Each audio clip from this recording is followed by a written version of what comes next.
Dan, is the fallen officer the reason for the flags at half staff? That I don't know. I'm awful at keeping up with that. That's why I don't typically fly a flag at the house because I'd be the ignoramus who's got it at half mast when it's not supposed to be, and vice versa. Yeah, I think that's what it's for. Gene? Yes, sir. Yeah, I think the funeral's like three. They gotta leave Red Lake around 3:30, and funeral's around 4:30, almost dark. John, I think it could be National Pearl Harbor Remembrance Day too. Well, it was yesterday that I saw the flags at half mast, and that was the 6th. Okay.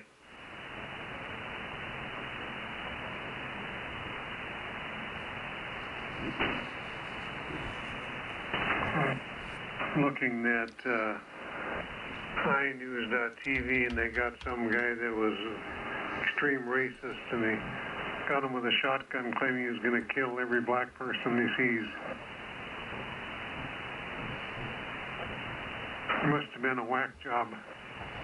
I'm not touching that one.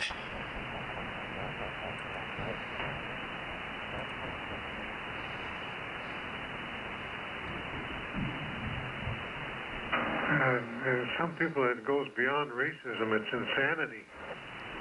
You know how that goes.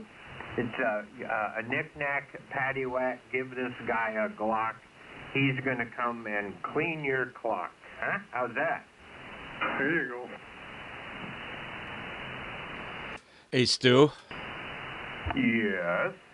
don't quit your day job. Hey, it's Saturday. I'm really scraping the end of the barrel for the week. I'll admit to it.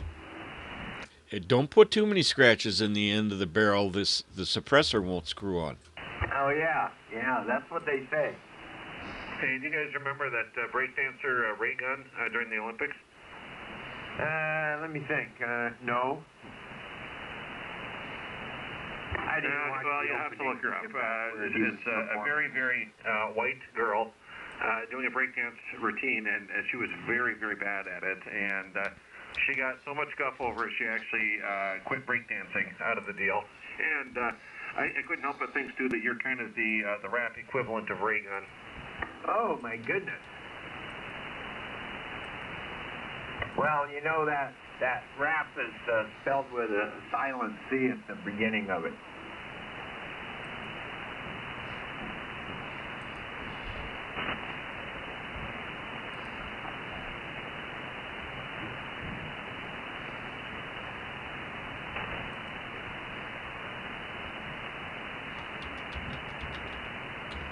Well, the bloodletting session is over. I got my new registration tabs in the mail yesterday, so.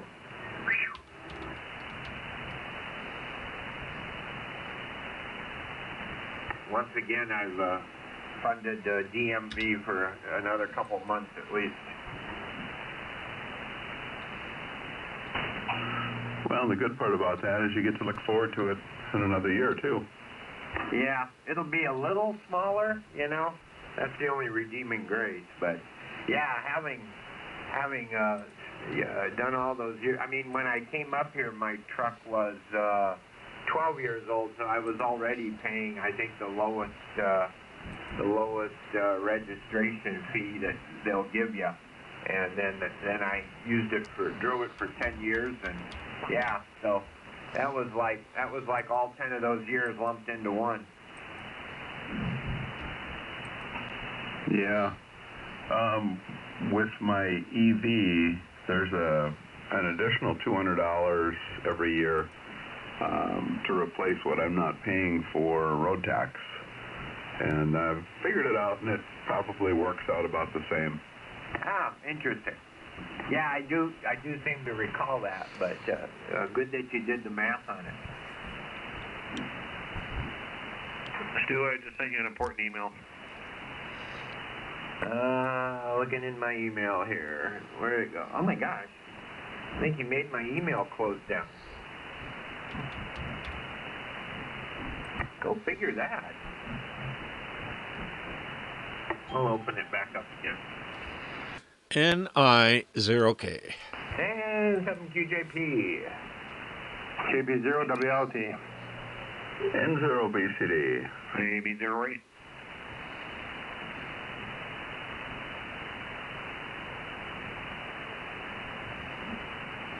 Oh my gosh.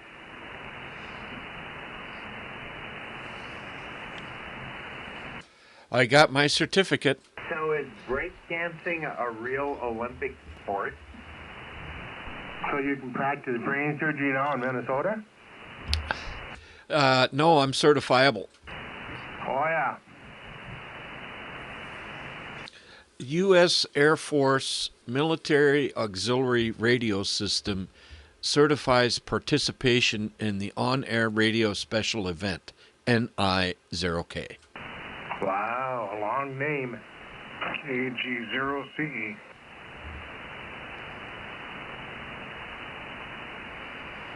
I worked Whiskey 1 Charlie.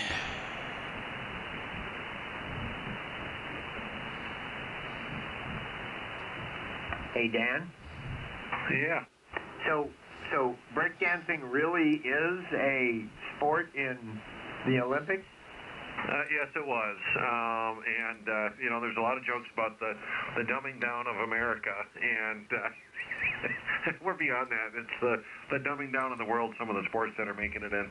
Oh my gosh, I had no idea. I'm glad I didn't waste any good airtime watching that. Yeah, that is. It looks more like maybe she wasn't breakdancing. Maybe she just had a. What do you call that? You take meds to prevent it. Yeah, it looks like she's having a seizure or something. But actually, some of those other breakdancers though were actually very, very good.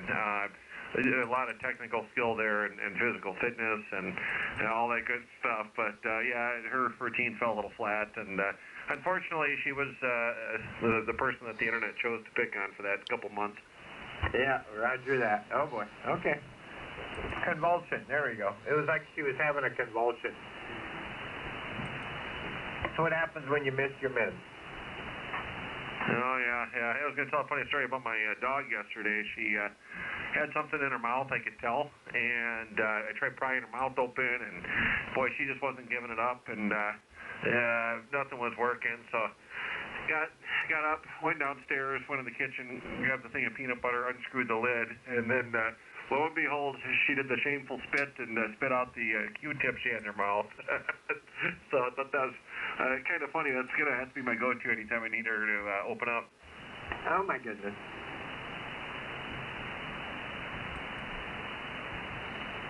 Well, I'm sitting here with an empty coffee cup for the last 15 minutes, so at least since Bill checked in, so I'm going to go refill. I'll be back in a couple.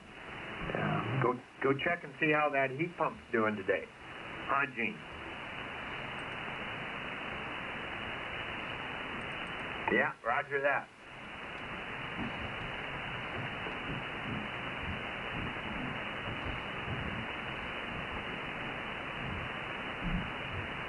WK0B recheck and checking out. See you guys tomorrow. That's great. Does it hurt? No, it was uneventful.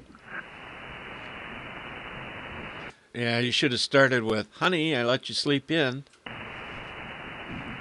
Well, I told her, I just wanted to see if you could wake up on your own. Don is standing behind him with a baseball bat, so he has to choose his words carefully. This is true. See you guys. See ya. Go to my YouTube channel. I'm live streaming our net.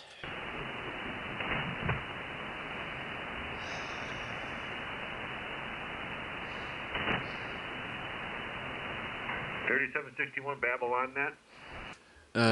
Yep, the one that's from today.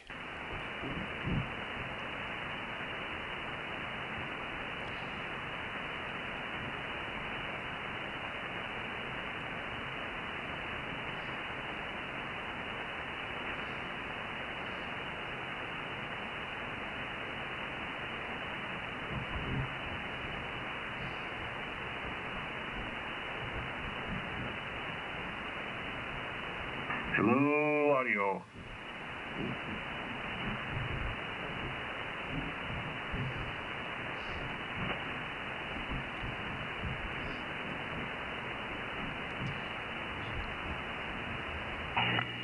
How's that Hermes working, John? Oh, just terrific. Great. Glad to hear it. I got it in the low power mode.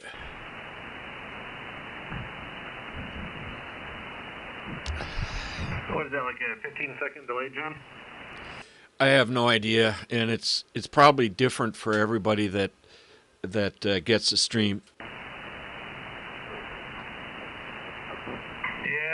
back when I had my scanner hooked to my computer, I was using that VLC media player to stream, and that seemed to work out pretty good. But that's unfortunately a bit of a technical setup for folks who don't normally deal with it. You didn't use Broadcastify? No, they have a lot of rules and stuff that you can't stream.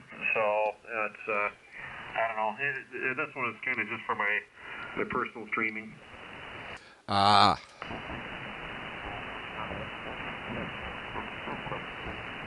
Well, there was an interesting thread on Facebook that I was following yesterday about measuring amateur radio station power.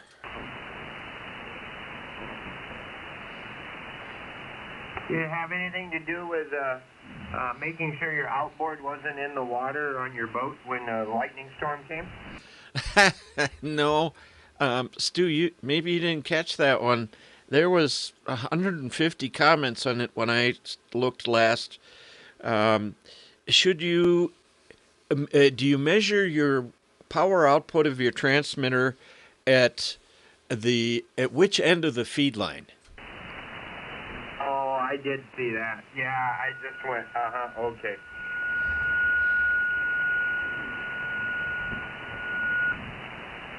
Yeah. Let's interpret what the FCC meant when they said 1,500 watts output. Well, people spend a lot of time interpreting legal definitions. Look at the Second Amendment.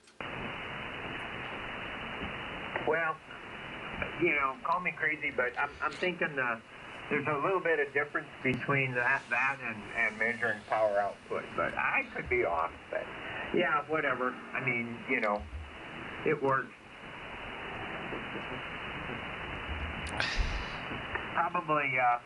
Probably nobody's going to go to jail for having 1,500 watts at the RF connector on the back of the transmitter versus 1,500 watts 75 feet down the coax, but just thinking.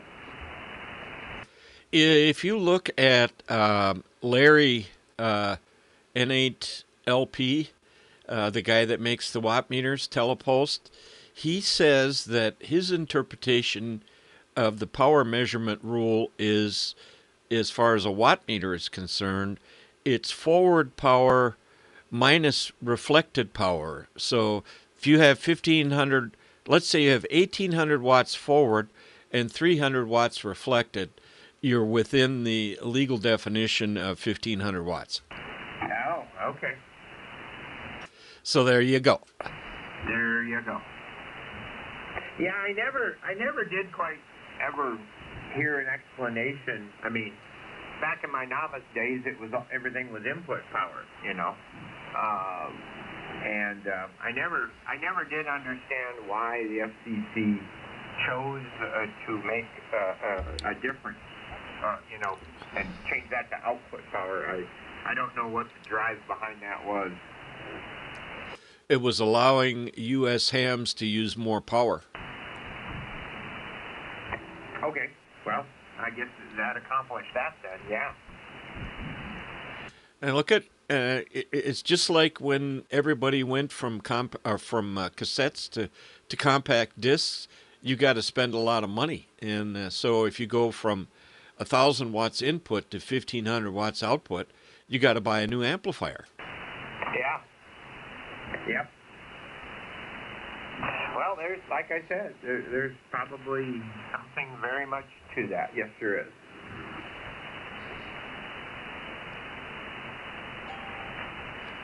And eyes are okay. And 7QJP on the big 2-0. Zero and a milk.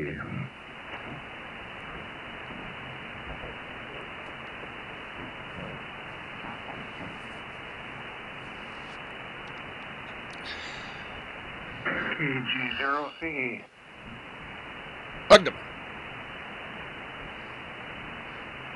Gary, is there any sense of normalcy at your house now? Who is that addressed to? That would be you, sir? Somewhat. So the real question is, did the home economics house cleanup pass the inspection test after Linda got home? Yeah, she was just glad to be home. I don't think she wanted to complain. Okay, well, you'll take it any way you can get it, right? Hey, Roger. So, Gary, what you got to do is start playing recordings of the little dongs and paging things that go on in hospitals in the middle of the night. You know, I didn't hear any of that in that last place she was in.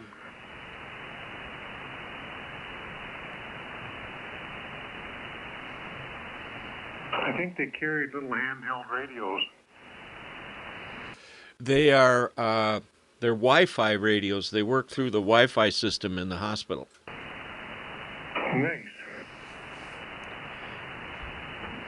So they're still two-way radios. Are they still push to talk? They are. Some are even push to listen. And you can put push-to-talk radios on the cellular network. I suppose.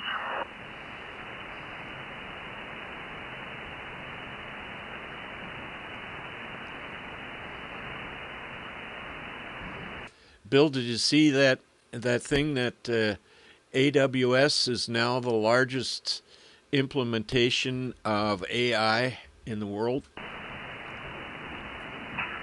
No. I'm certainly aware there's a big race going on around it, though.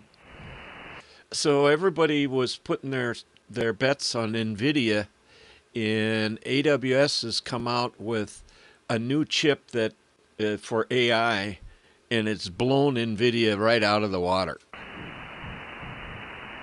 Really? Okay. Hadn't heard that.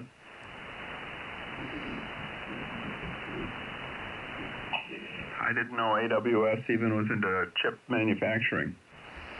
Yeah, they are, because nobody makes the chips that they really want.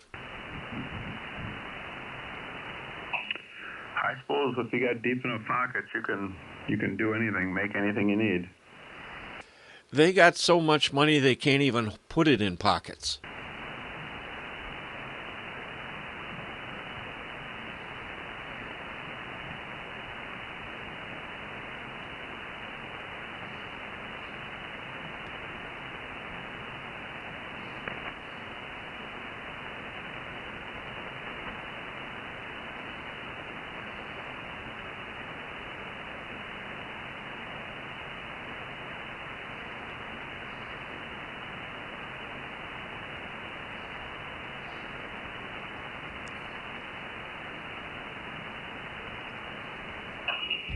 So, John, have you decided to shelve your antenna project till spring, or are you still thinking of putting up half?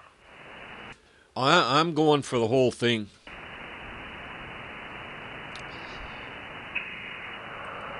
This winter yet? Yep. We'll see. I'm not giving up until it's over. Okay.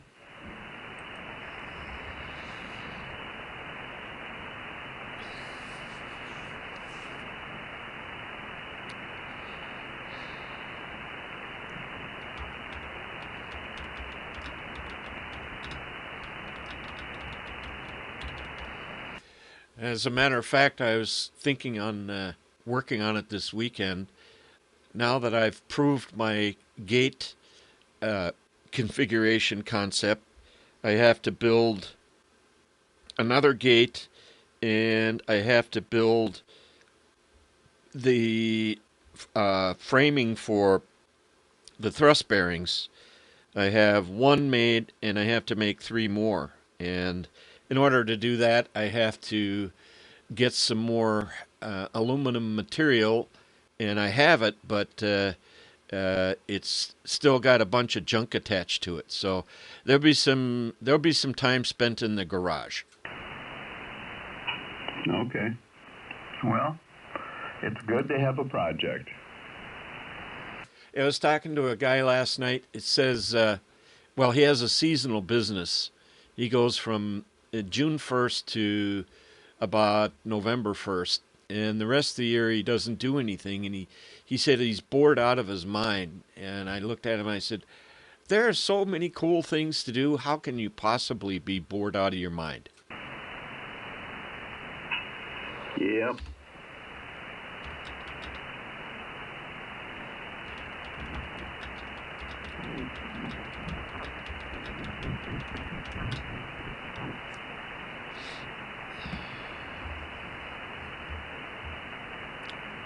Sometimes I feel like I'm in a situation where I need to go pay a visit to my doc and get a prescription for motivation. Oh, you don't have to get a prescription, Stu. All you have to do is ask Donna.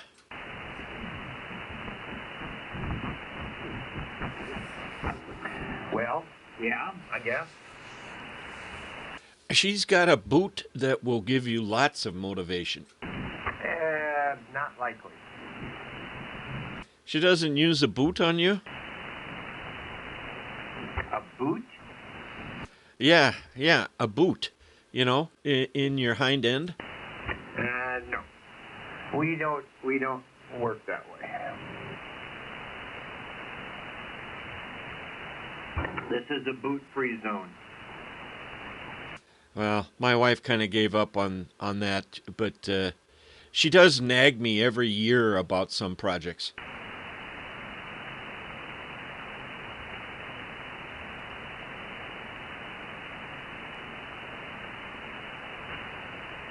Did they name that car after her?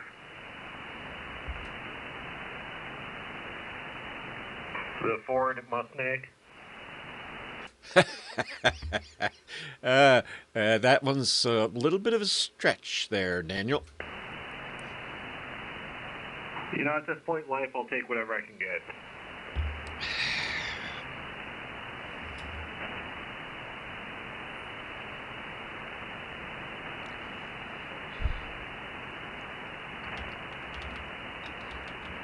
You know, some of the advice that you see on these forums is downright scary. This guy has an ICOM power supply with the typical 6-pin Molex connector. I think everybody knows what I'm talking about. And of course, 4 of the 6 pins are wired. And so the colors are red, black, white, green. And on my ICOM cables, they're made that way, but all they do is branch the Y connector 2 pins into 1 wire into a fuse coming off the end of the power cable for the radio, and the other, so 2 hots and 2 colds, 2 negs. Anyway, one guy actually told him, because the wire colors are red, black, white, green, and the guy says, I just need to hook up positive, negative. What are the other wires for, and what do they do? And one guy actually responded, green is probably ground and the white is neutral. Oh my. And I can see this poor guy wires is plugging in a wall. Boom! Oh, jeez. So, Stu, that happened in Bemidji. What happens in Bemidji? Gary should tell the story about about the ham who's now a silent key that plugged his 12-volt radio into the wall socket. NI0K. N7 QJP on the bottom half of the hour. KG0 Charlie. Coffee run. KB0 to BLT. Navy 0. Gary, tell him that story. He had a really good setup. He used a 3-prong plug for his 12-volt setup, and of course his polarity, he couldn't plug it in only the right way in his 12-volt system, but he took the radio out, forgot about it, and plugged it into the wall outlet at home, and it went kablooey. Just one big kablooey, huh? That's all it took. Yeah, I bet. I bet it did. Oh my gosh. And then he took it to another club member and asked him to fix it. They said it was too far gone, didn't they? You know, I got another electrical story. Okay. A fellow I worked with, he wanted to put in baseboard heaters and didn't know how to wire the thermostat into it, you know, and I drew him a diagram. And he said that didn't work. Could I come out and help him? So I went out there and he had the diagram laying right by the spot where the wiring was, and I said, this diagram does not, your wiring does not match this diagram. It's not even close. And I got to looking, and he'd wired the 240 volt, he had both 120 mains together, so he had 240 volt dead short. And so I straightened out the wiring, and I said, okay, go throw the breaker, and it was just around the corner in another room. And nothing was happening, and I took a look around, and here he is with a yardstick pushing on the breaker to reset it. And I said, what the hell are you doing? He said, well, the last time I threw the breaker, it blew me right out of the box and blew the hat off my head. Oh my God. And this is why national electric codes are created. Oh my goodness.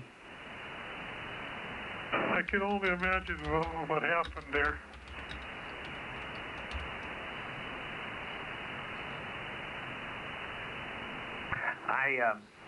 I remember some of the safety bulletins that we saw at the power plant, because every week we had a mandatory safety meeting. It was about a half hour long, and anyway, there's some very big breakers in the buildings.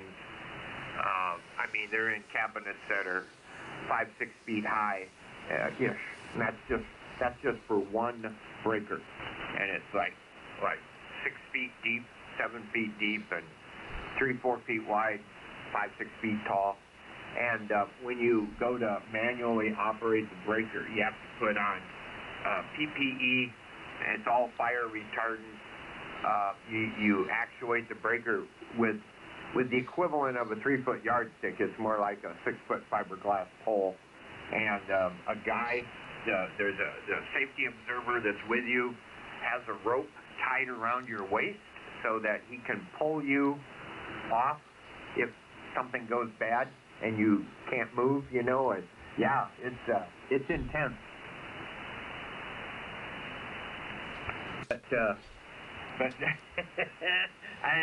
I mean, and that's because of the possibility of the big flash bang boom thing. But jeepers, yeah, to have that happen on your home breaker panel.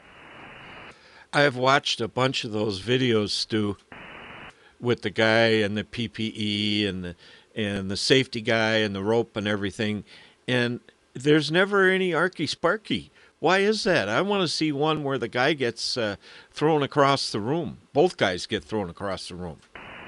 Well, there's some of those out there. I mean, obviously, if all goes well, that's exactly what you're supposed to get, is no arky sparky. But yeah,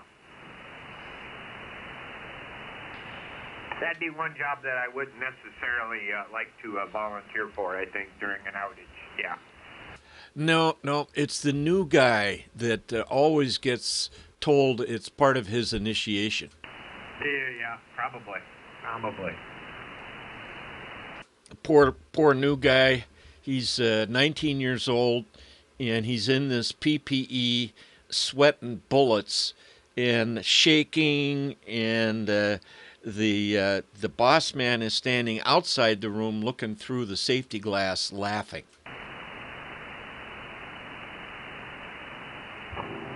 Yeah, I suppose. So stuff.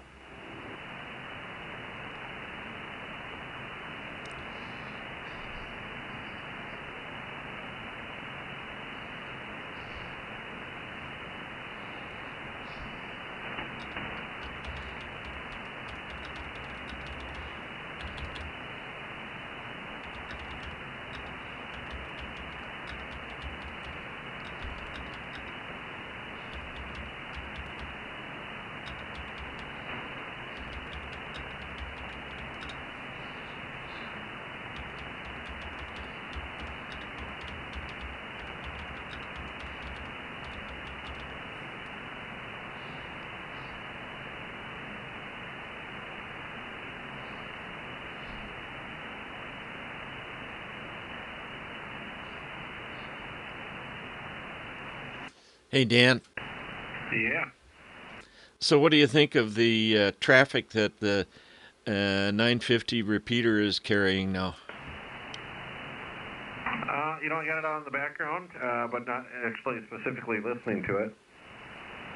Well, I didn't mean this immediate second. What I was referring to is generally over the last couple days. Oh, I like it. It seems like it's plenty busy. It's nice to have something to listen to, and yeah, I've heard some good conversations. I think those groups out of Wisconsin and stuff are a pretty good set of hams.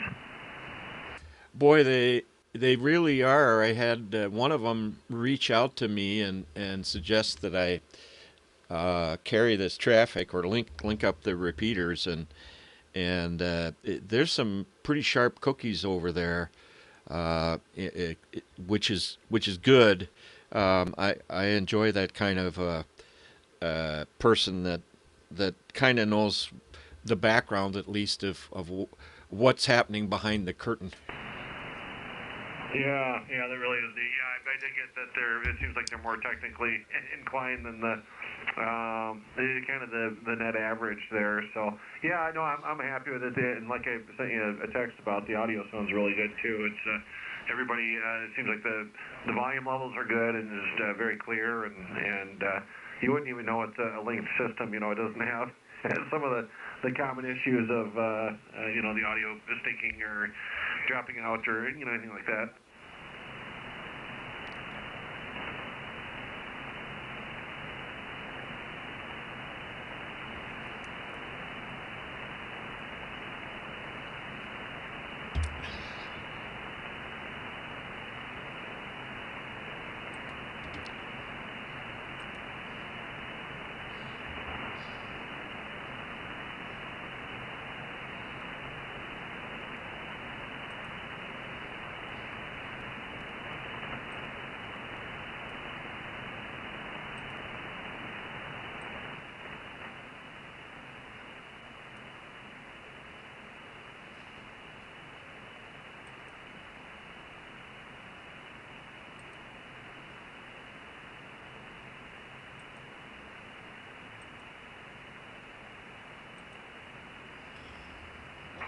I run downstairs, grab something to eat. I'll be back in a bit if you guys are still around. AB0, are you? Okay, Dan, and I0K. Yeah, KB0WLT. KG0 Charlie Echo. N0BCD. Bill, when you get a chance, you should listen to the live stream from today. It kind of shows how powerful your audio and your signal sounds. And 7. So how do I listen to the live stream? It's on my YouTube channel, and you don't have to listen to it now. The recording will be up there. What's your YouTube channel? Uh, well, you could look up my name, or you could go to my QRZ page, and the link is there. NI0K. Okay. KG0 Charlie Echo. Bill, have you ever played around? Well, of course you have with OBS. You know all about OBS, don't you? I do. That is such an amazing program. That's what I'm doing the streaming with. I have two audio sources, two video sources, and the program is saying that it's using 0.3% of the CPU. That's it, huh? Wow. And they have the coolest VU meters that shows you everything you need to know in that little thermometer graph. It's got whether you're in the green, the yellow, or the red. It's got a peak and a running average. Yeah, it is pretty amazing. You know, the one streaming computer at the club, we've got 7 instances of OBS running, and each of those has got 4 different cameras coming in. Yeah, and it's encoding in 1080, outputting 1080, and the computer's not even working hard. Of course, we bought a pretty high-end computer, but yeah, you can do a lot with it, that's for sure. So what kind of bandwidth does it take when you've got all those streams running? You know, I don't have any way to snoop on the LAN to see how much is coming in and out. I mean, I can look at well, hey, I do have a way. Let me look here. I'll tell you. I'll look at the resource manager on that computer. It's not streaming out now, but still all of those instances are running and all of the cameras are coming in. The output streams are inconsequential compared to everything else that's going on.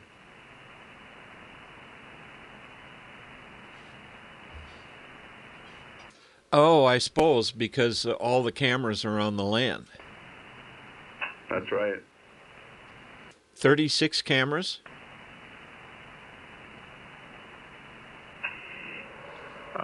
No, there's 24 on the rink, and then there are 2 additional security cameras also on the same LAN. So it's 26 cameras all streaming on the LAN at the same time, coming into that computer. That's fantastic.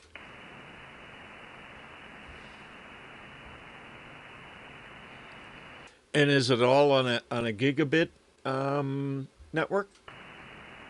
Yep, it's gigabit. Copper?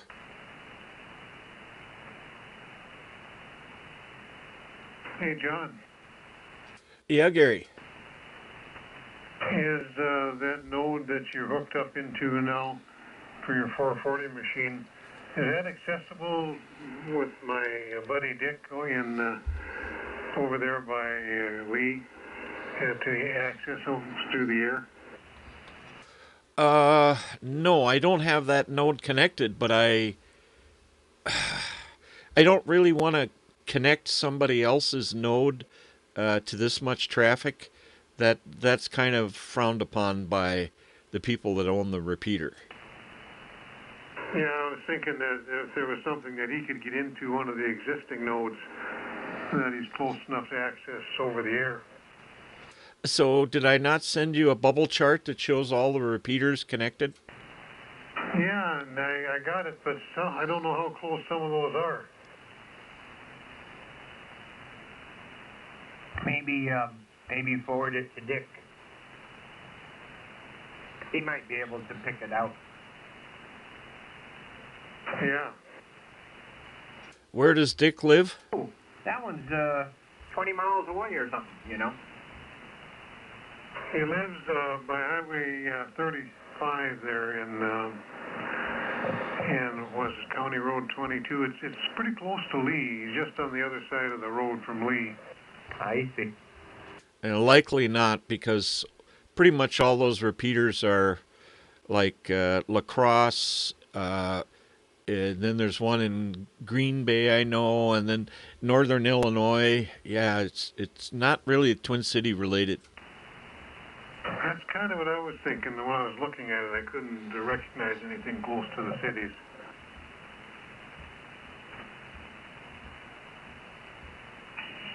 Well, John, right now the network bandwidth with everything just idling along is using up about 440 megabits of a gigabit Ethernet network, and when the streams start up, it probably adds another 60 to that on the LAN. Wow, that's pushing a gigabit pretty hard.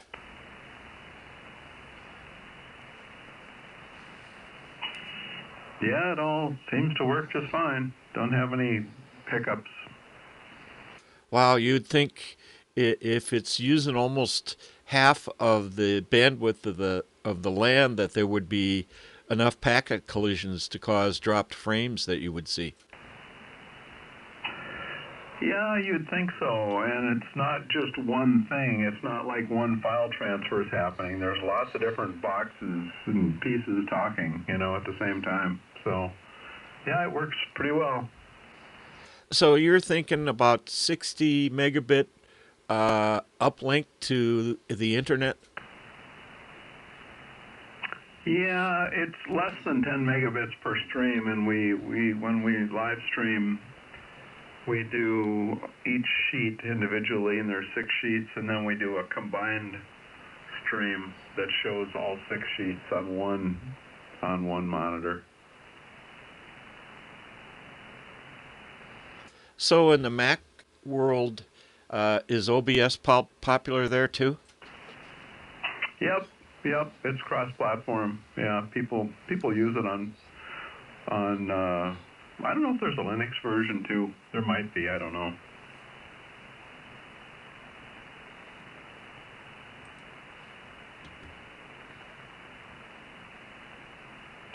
Well, I did a search, John, on YouTube, and I come up with John Simmons Bodybuilding Championships. Is that you? That would be no. I kind of like that. Might be worth checking out. John's alter ego.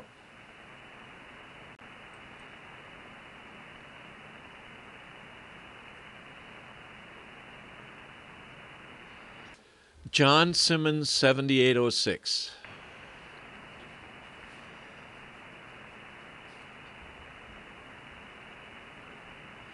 Do you want me to send you a link? No, I can find it.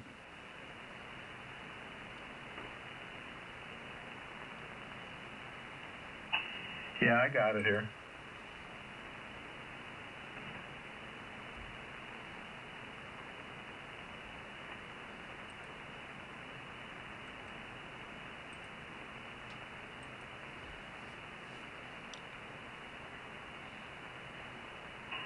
Yeah, I found you.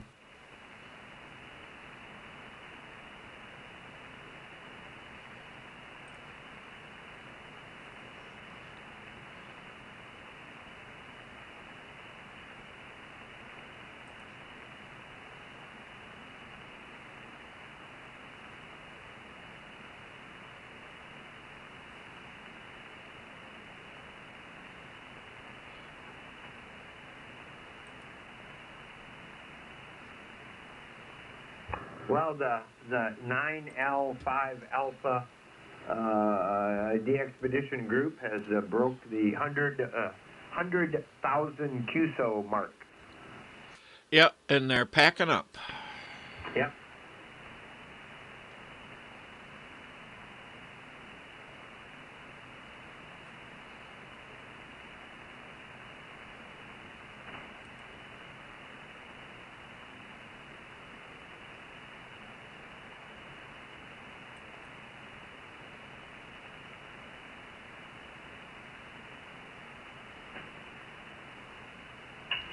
So do you leave a live stream running all the time, John, or do you just do the mornings?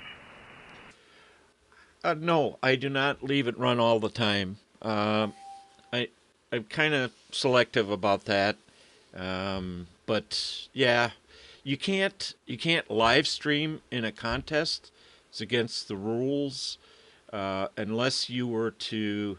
Well, you you could, but you'd have to not show the frequency. Uh, and I'm not sure even then live streaming is quite considered kosher. And eyes are okay. Oh, okay. Answer obesity. KB0WLT. KG0 Charlie Echo. AB0E. So, Gary, you could send this live stream link to Dick, and he could listen without a radio. I suppose. And, the closest place I can see is Chippewa Falls, Wisconsin.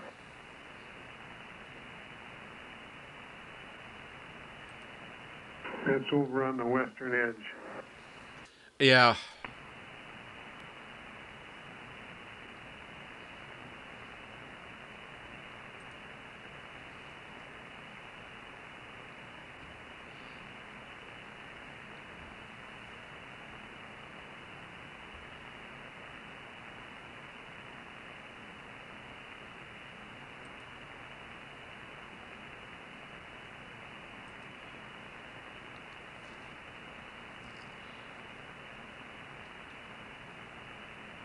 Well, my breakfast is incredible and it's edible.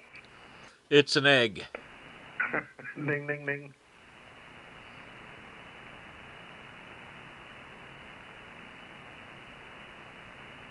Are you like Greg and have 3 eggs? Yeah, and then you got to put Tapatio's hot sauce on them.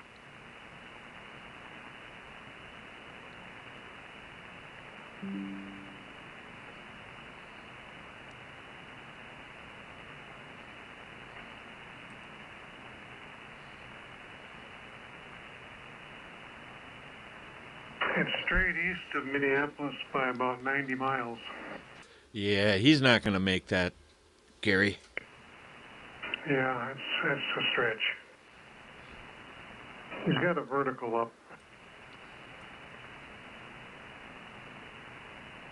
Got a vertical up at 40 feet.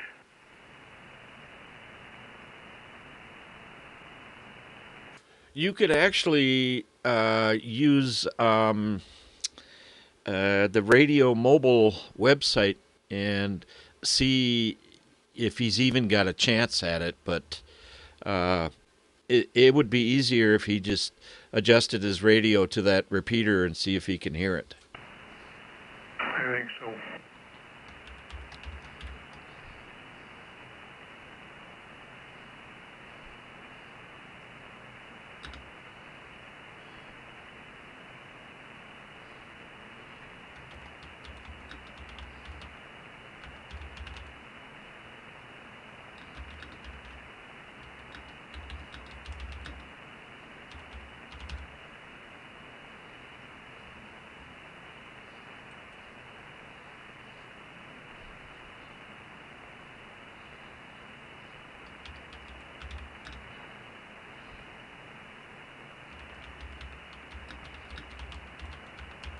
Looks like it's a 2-meter mode, too.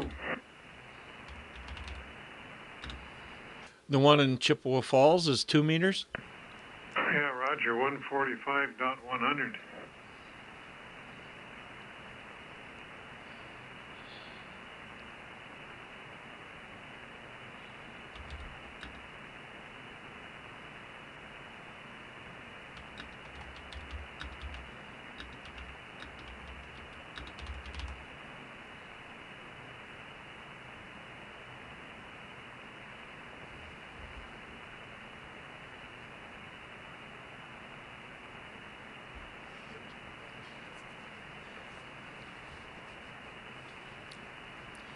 Dan, did you figure out what's different about the Wise OG over the V3 or V4? No, I never did. Well, that was your homework assignment. Yeah, I been terrible at doing anything productive lately.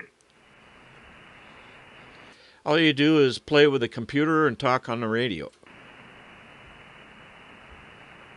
Well, the worst thing is, like at work between 3 and 6, I don't really do anything. So I really have no excuse. Do you watch the Home Shopping channel? I usually get stuck on Facebook Reels, and it's just mind-numbing. Yeah, I'm a little apprehensive if my wife ever looks at the reels that pop up on my Facebook account.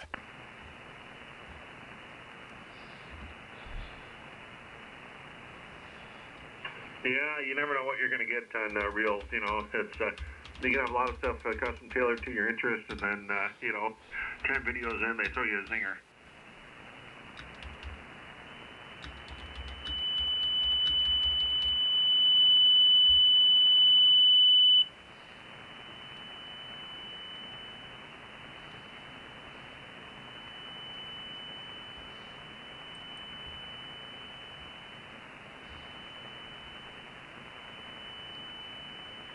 Ah!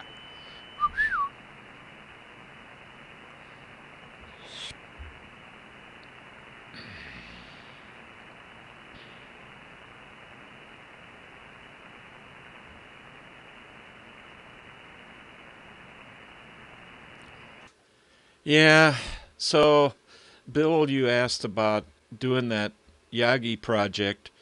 I've got to finish the Deb's repeater project for the Ham Club before I do anything else.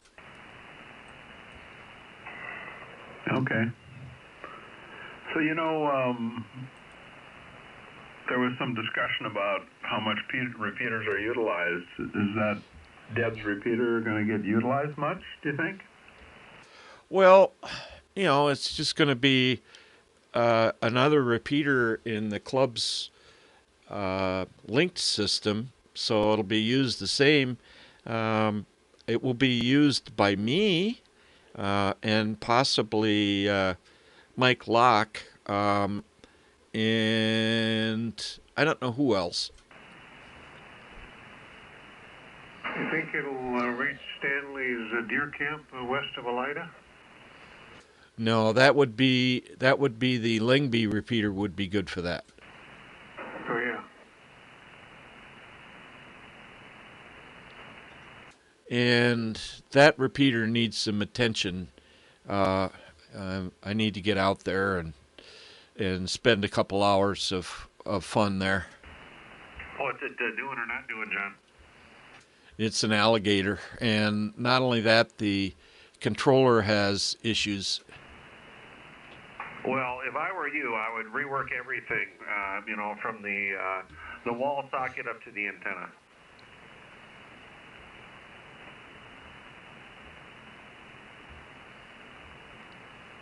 You think the cans are just a little out of tune or what?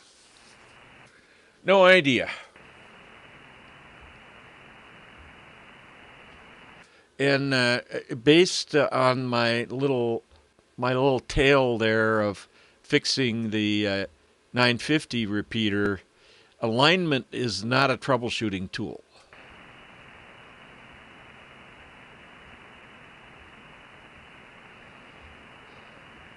When I took my 998 out of line this morning, I found out the coax connectors were loose on the back. Isn't that amazing? I always wonder how that happens, because I have consciously given them just a little tweak with a pair of pliers, and then 6 months later you check them and they're loose. Yeah, I use a set of channel locks and a 6-foot cheater bar. I think there's a PL 259 ferry that visits and loosens them. So the way the socket end is made with those let's call them teeth, it kind of like gear teeth, it almost makes it impossible to tighten them without the mating teeth of the male side ramping up out of the low part of the gear, and um, yeah, it's difficult to actually have them tight. KG0CE. NI0K. AB0 N0BCD. N7QJP. Maybe just grind the male teeth off with a file and just go that way. I don't know. Yeah, I know what you're saying, John. It's called blue thread lock. I like the red stud and bearing mount permanent stuff myself. JB Weld. You gotta loosen your coax with a hacksaw.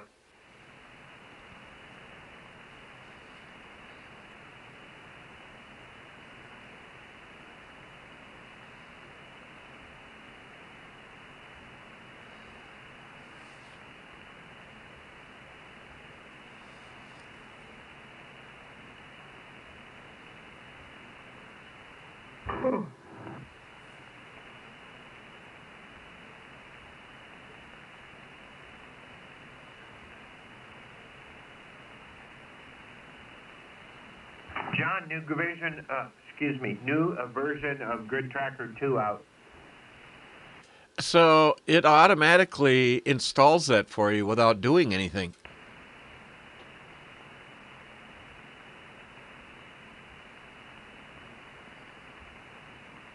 Well, I'm going to see if that holds true.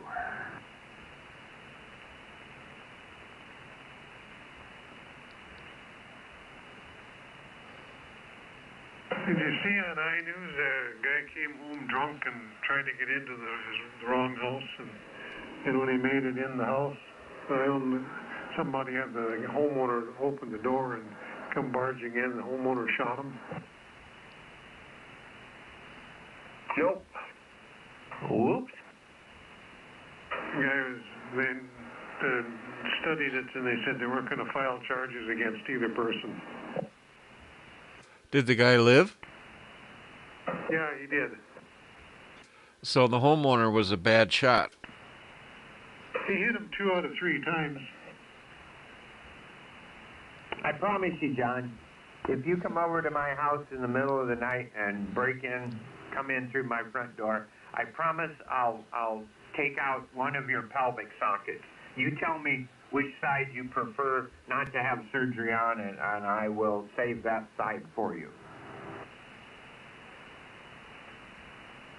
You gotta get a 410 and load it up with rock salt and shoot him in the butt. No. Yeah, my dad made some special rounds for his 44 mag with shot. He says I can hit him if he's in the hallway without the lights on. Oh, just make him mad, though.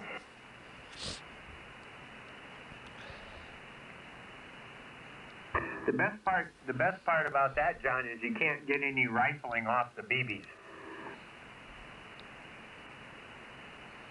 Yeah, and the revolver doesn't leave the shells there.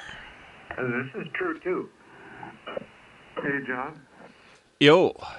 If he'd have used that H110 or 296 powder that he was using in the 357, as soon as he fired it, the flash would blind him. Both of them. Roger. It's a projectile. It's a flashbang. It's a projectile. It's a flashbang.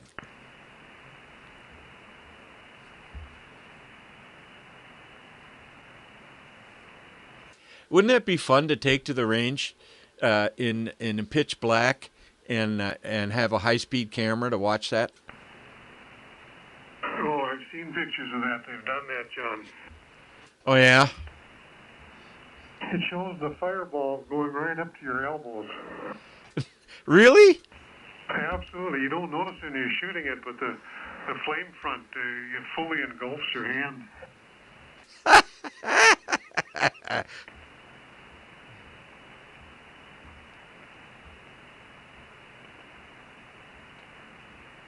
That's out of a revolver, probably had an extra large barrel cylinder gap there or something, but it was really impressive.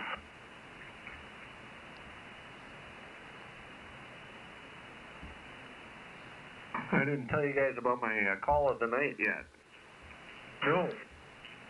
A guy called up and he needed to get to the hospital, and he asked him, well, what's going on? He said he's having some type of anxiety attack and this and that, and it's like, okay, well, yeah, we'll send EMS out for you. And well, then he called back and he wanted me to stay in the line with him until EMS showed up.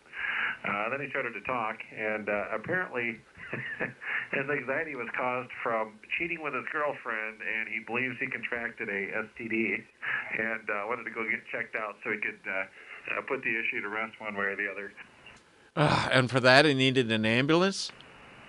Well, I think he was looking for a courtesy ride from the police department, but they get a little PO'd if we set up too many courtesy rides. So I'm like, well, yeah, I'll say, yeah, we'll send EMS. So we sent them code 2, and I said, they'll show up, no lights or sirens. You can just run out and hop in there, and they'll get you brought in. And but yeah, the whole thing was just very peculiar.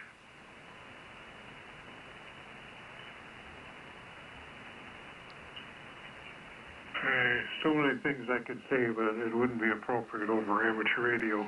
Yeah. Well, he was saying the girl he hooked up with was kind of loose, and I said, John Simmons knew a girl like that once.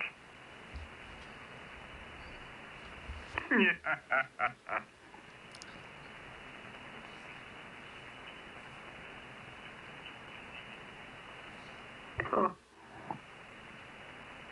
Gee whiz, no comment there, Dan, huh? Again, I don't want to go there.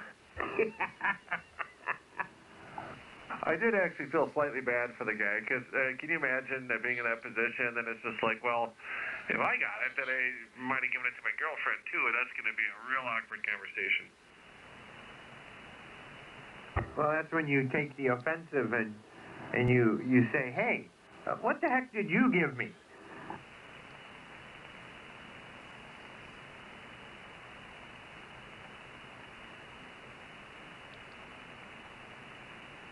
What is it they say? The best defense is a good offense?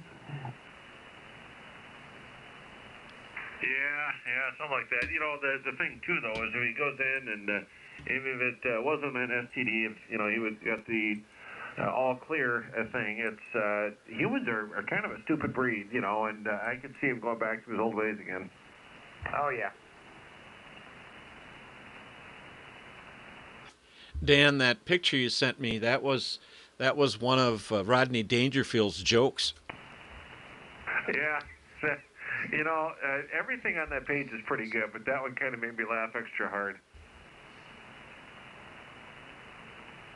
For those of you who haven't seen it, it's a little boy with his hands in his pockets, and the caption says, my family was poor, really poor. In fact, if I wasn't born a boy, I wouldn't have anything to play with. Oh, my. Oh, my.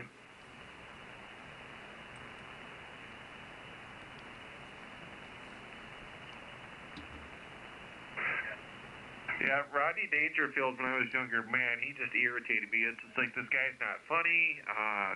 His jokes are crude, and but then as I aged, it's just like, no, this guy's actually pretty hilarious. Oh, he'd come on Johnny Carson and walk out, and I'd start laughing just watching him walk out straight in his tie. He'd kind of hold the bottom of his, or the middle of his tie, kind of pull a little tension on, then wiggle that knot left and right at the top. Yeah. Yeah, that guy got no respect. His famous joke was, when I was born, the doctor took one look at me and slapped my mother.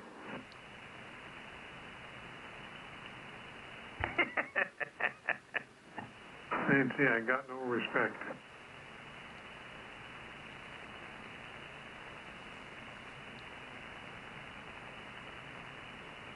Yeah, I think his delivery, though, is kind of what's weird. Like, and most of his stuff is pretty dry. A lot of comedians, they'll tell a joke and they kind of laugh at their own joke. But, boy, Rodney Dangerfield, he just keeps going, and it never breaks character. Yeah.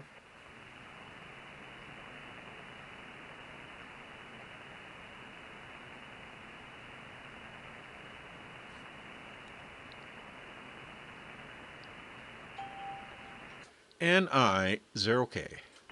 KG0CE. KB0WLT. N0BCD. AB08. N7QJP. Run upstairs for a bit and see how things are going.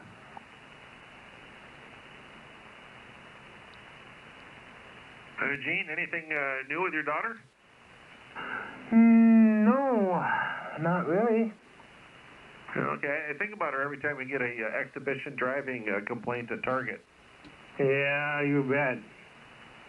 They do that in the Target parking lot? Oh man, it's like the place to go to do that. It's anywhere else is out, but you got to do it at Target there. How come it's not Walmart? I don't know. Maybe it's a different clientele. The clientele at Walmart can't afford nice vehicles. Too many cars parked at Walmart. There's no place to do that. Target's got that big lot to the north there. Well, it's a bunch of lots connected together too. It's really good. Yeah, now you bet. So that Target has that sign that says safe meeting zone or something like that? Yep.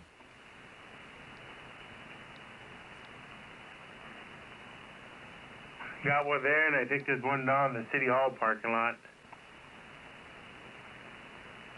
We have a lot of people do custody exchanges in front of the law enforcement center. Oh, yeah. Is there a camera there? Yeah, it's very well camered. So, but man, we hate those calls, the baby mama drama, and he was supposed to be here at 5 for the court agreement, and it's 5:17, and everybody's calling on their ex to try and get them in trouble, and it's kind of like revenge by cop, and it just makes you sick.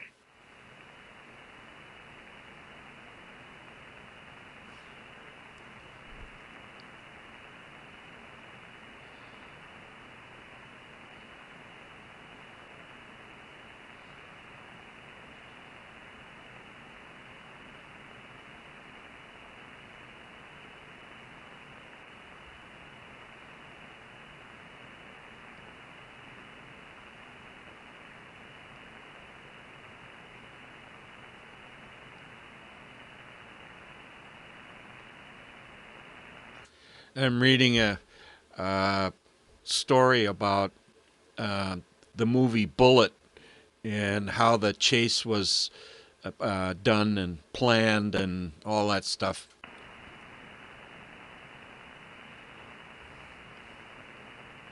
Hey, John, what repeater site are these cables I'm making going into? Debs. Okay. Where'd you order your connectors from? RF Parts or somewhere else? RF Parts. Yeah, they're a pretty good outfit, aren't they? Yeah, I like the RF Industries connectors.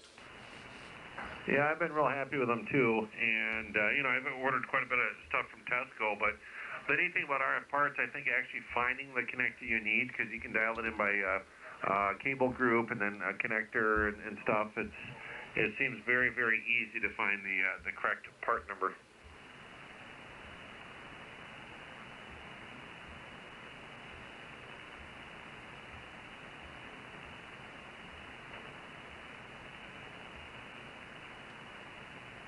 Yeah, I might have to start bringing a UHF handheld to work here, John. Your repeater's getting so much activity now. It's kind of refreshing.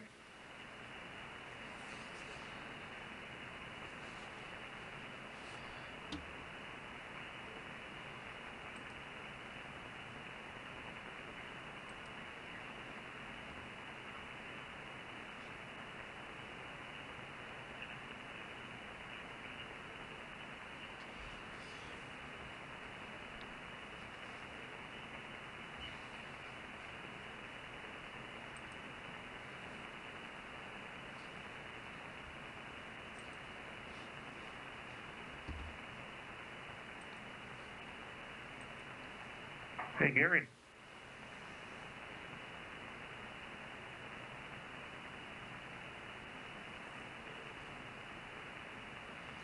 I'll be back in a few. NI0K.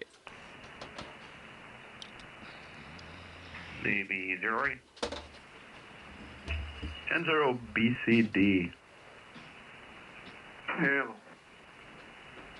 Hey, Gary, is Linda able to get around pretty much, or not really? Semi. Okay, yeah, I was kind of curious. Yeah, I think the last time I saw you, both of you, was when I bumped into you at Burger King there, so it was kind of a pleasant surprise. Yeah, that's for sure. Yeah, she's walking with a walker, but she does it without a walker, but it kind of goes from wall to wall and kind of breaks herself. Yeah, I gotcha. Is it like a strength thing or like a dexterity thing? I think it's a lot of strength issues in her legs. Okay, yeah. Yeah, no, it's she's kind of on my you-know-what list, because last time we ate together, she didn't cut up my food for me. Isn't that something? Yeah, I still laugh about that. Every time I eat chicken strips from a Green Mill, I think about Linda. Yeah, she took over just like a mother. Yeah, she's like, oh, look at this helpless idiot. I'll take pity on him.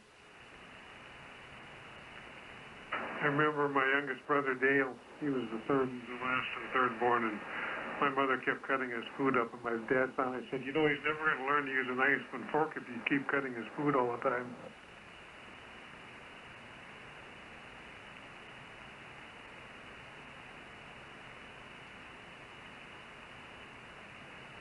Yeah, there's something to be said there. So, yeah, I got to order everything bite-sized. You know, instead of doing the chicken strips, I have to do the chicken fries. You know.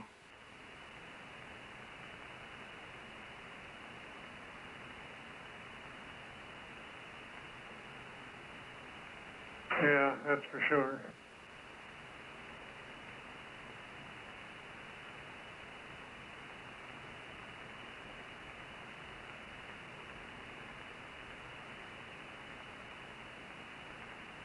And you guys missed your scamp this year, or was it kind of one of those things that overextended its welcome?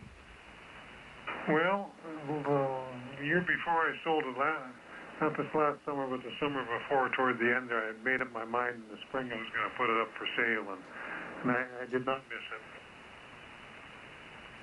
Yeah, it's like a boat. You know, your best 2 days are the day you bought it and the day you sold it. Roger.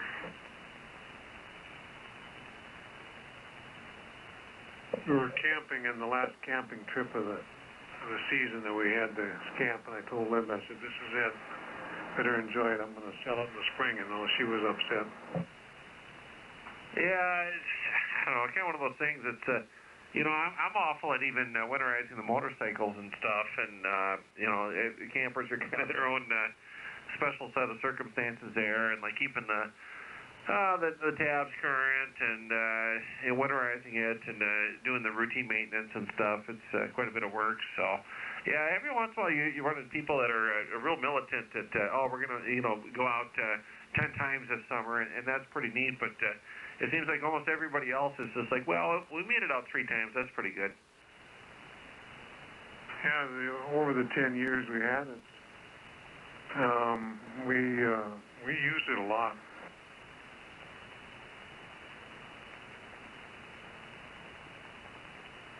Yeah, I would like to, at some point in life here, get to the point where, you know, maybe get a small SUV, a small camper, a scamper equivalent or whatever. And there's places, you know, like in La Crosse, Goose Island Campground that we used to go to. They have seasonal rates or long-term rates and stuff like that. And so, man, that'd be kind of fun just to park a camper there and say, hey, we're going to stay here for the next month and a half. Yeah, we never did private campgrounds. It was always state or federal.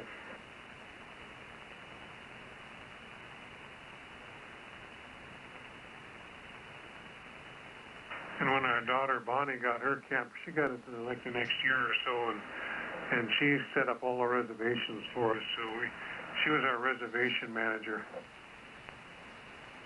Yeah, one of the places we like to go, Wisconsin, it's the Stony Creek RV Resort, and they have tent camping, they have cabins you can rent, and then, of course, RVs and stuff, and boy, that place fills up quick. And we got an email from them a few days ago, and they said, well, reservations for the 2025 season open up on April of 2024, and a lot of the sites are spoken for.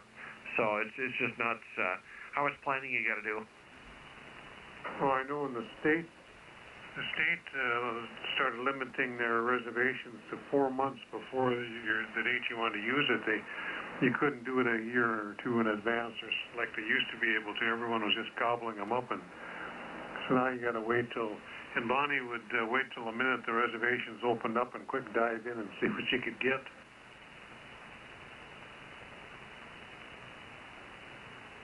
Yeah, it's kind of nuts. I think at the Bemidji State Park, I think they have some non-reservable ones too. But yeah, for those of us who aren't great planners in life, we're always at a disadvantage. You know, they stopped doing that. All those non-reservable ones, you could drive into different parks, and they had some that weren't reservable. They're all basically reservable. You still have to reserve it, even if you go the same day. You still got to do it online. Oh, really? Yeah, that stinks. Yeah, it really stinks the way they've done that.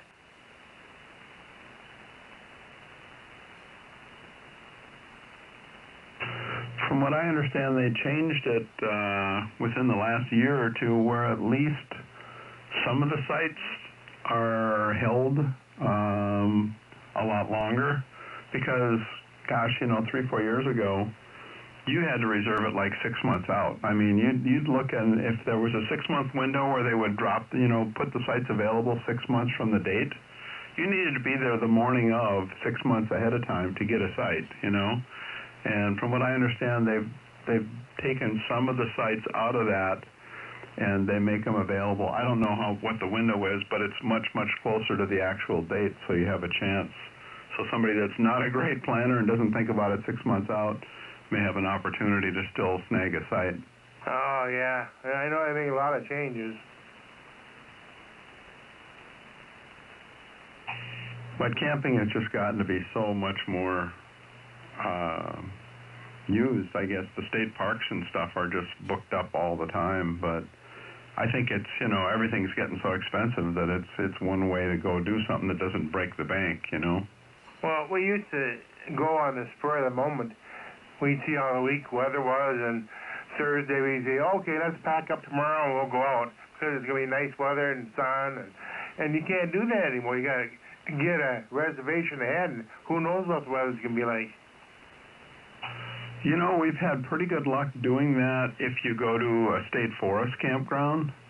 The state parks, no way, but we found a nice state forest campground about a mile off Lake Superior, up probably 30 or 40 miles north of Duluth, that is really a neat state forest campground. It's very basic, there's no... I think there's 1 or 2 water spigots in the whole campground, and it's just vault toilets and stuff. But I don't appreciate going to the commercial campgrounds where they stack you in there like cordwood, and you have no privacy or trees or anything.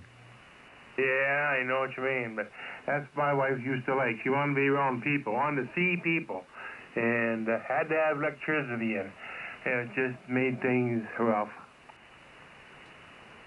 A lot of those they're federal forest campgrounds up there on the Iron Range and north of Duluth.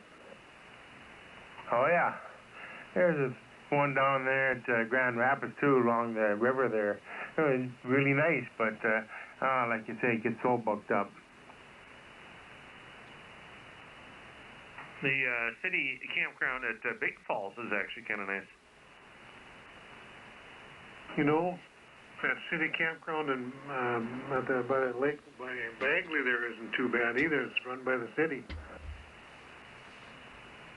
Oh, yeah. Yeah, the one up in Big Falls, they have a commercial firewood vendor that has stuff there. He's got all this firewood, and it's based on the honor system, and you go and you can actually scan a QR code with your phone and pay them over Venmo for the firewood. So I thought that was kind of slick. Good double there. Go ahead, Dan. No, I was just saying in Big Falls, they have a commercial firewood vendor there, and you go up and it's based on the honor system, and you scan a QR code, and then you can pay with your Venmo for firewood. I thought that was kind of neat. And there's actually cell service there? Yeah, it seems to do pretty good. Yeah, there's a repeater right now. But there too, they had a shed there and they had slab wood put in there. Didn't charge you nothing. You could just go cut it. They had a big saw hanging there, which is pretty dull. But yeah, that was another spot. A lot of people went for that. Up by Winnipeg Gosh too, they had campgrounds up there, had slab wood.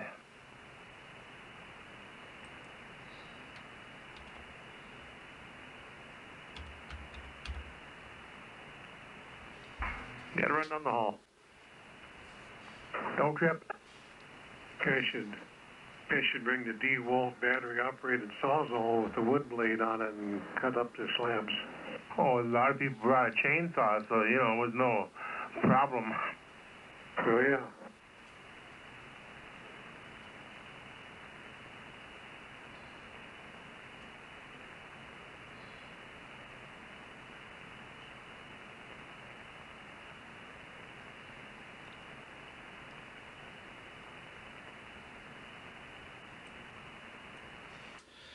The battery-operated chainsaws are wonderful. Son-in-law, which we did most of the time.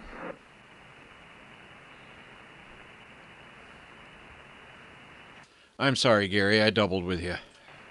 Go ahead, John. I said battery-operated chainsaws are the bomb. Yeah, I've got one. But the battery went bad. Well, they do sell them. Yeah, it's way over $100 for a battery. That was more than the chainsaw. Well, just buy a whole nother chainsaw. That's what I've been looking at, but I don't think I want to. Master Force. Gary's got a friend right down the road that's got plenty of chainsaws. Roger.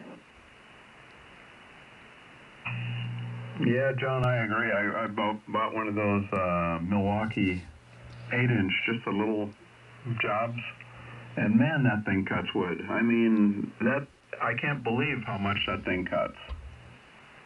How much wood does it cut? It cuts a lot of wood.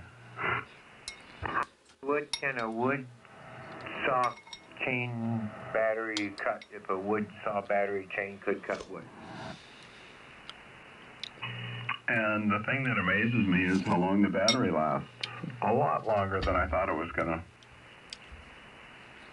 Just think if you drove your car, your Volt out to the wood pile and just ran an extension cord off its battery, you'd be there for months. And just think how fast it would cut, because an 18-volt running on 360 volts. Yeah, it cut really quick for about a half a second. So, Bill, Stu and I were having a discussion about your car yesterday. He's roping me into this. I have nothing to do with it, Bill. Go ahead, beat me up. I'm ready. Oh, no, well, we discussed it. I brought up the topic. How's that sound, Stu? Okay. All right. So, on field day, there's a special category for stations that run on batteries that are charged by solar. And my suggestion is to use the battery in your car for field day after it's been charged with your solar array and operate in the high power category. Yeah, you could do that. We could put a like 1,000-watt inverter on the thing, and you could run an amplifier. We're going to run John's amplifier.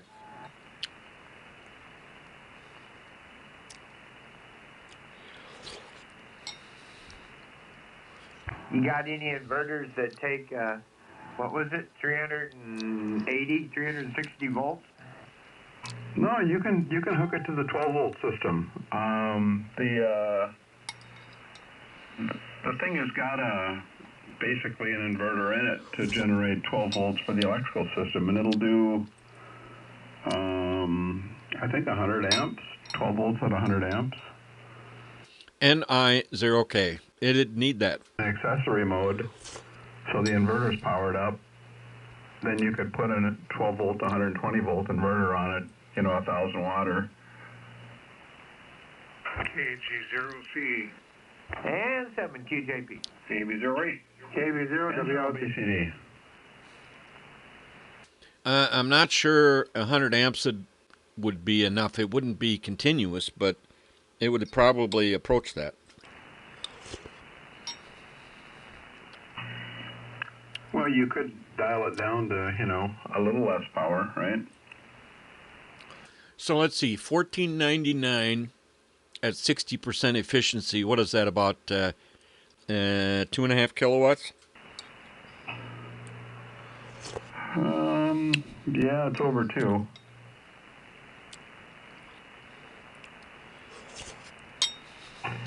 Well, I suppose you could take a battery and use that as a buffer.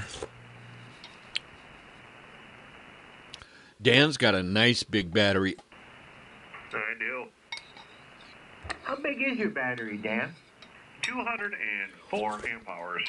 Ooh-wee. My, that's a nice battery you have. So I have a question about lithium-ion batteries. See, Ask away. Is there a battery pack made that's 24, 26, 28 volts? Yes. 24, 36, and 48, but 24 and 48 are more common.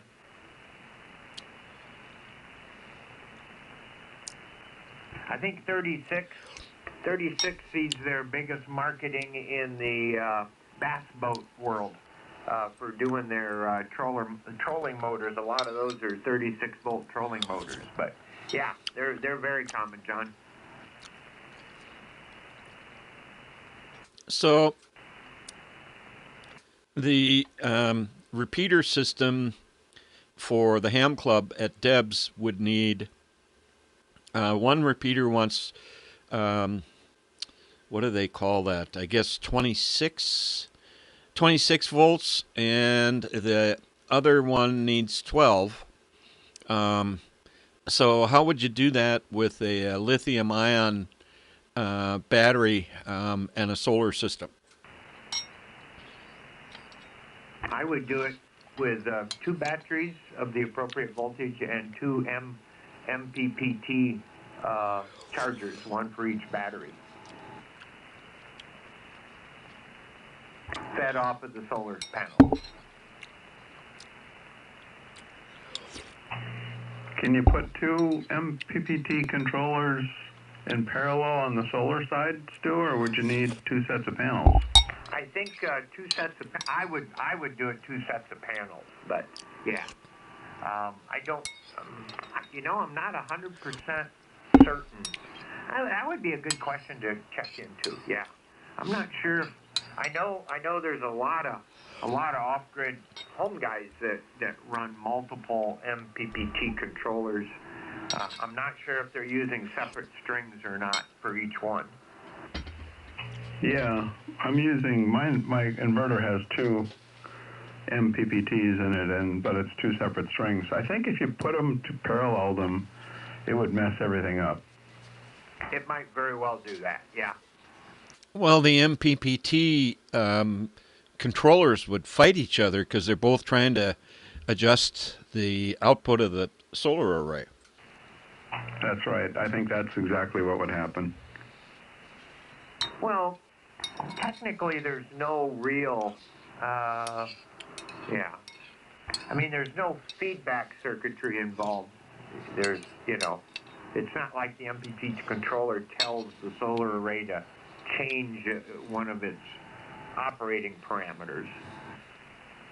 No, but as it increases the load on the panel, the voltage is going to drop, and it's trying to figure out what the maximum power it can get out of the panel, so it's varying, how hard it's loading the panel. And if you had two of them doing that, wouldn't they be fighting each other? It certainly could be. It sounds like it's a good possibility, yeah. I think you would want to find an MPPT controller that would connect to one array and have two separate outputs.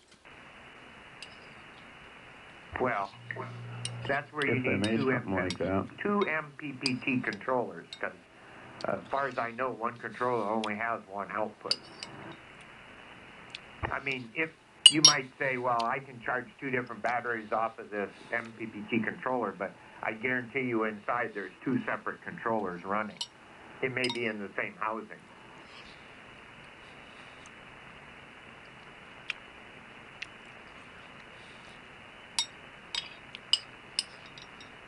Keeping it modular where you have one controller that does one battery, 24-volt battery, and one controller that does a 12-volt battery gives you a little bit of independence that if one goes bad, the whole thing doesn't fail.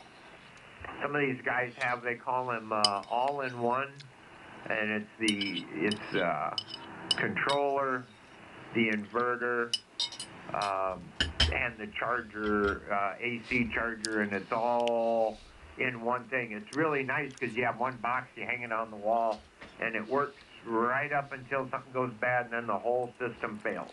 Everything.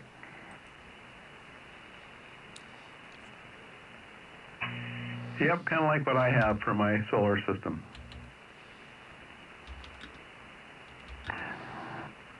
Yeah, I mean, but you don't have the batteries to deal with, right? I mean, per se. No. And I don't think that they make a system for tying to the grid that has a separate MPPT controller and then a separate inverter to feed the grid. I think they're all in one box kind of things. Yeah.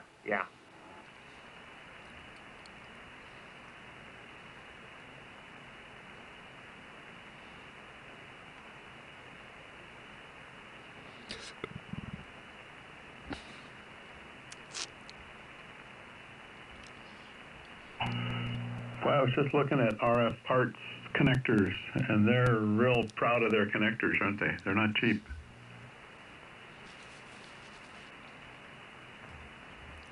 Well, the RF Industries connectors, I like the crimp ones, and they're not outrageous for what you get.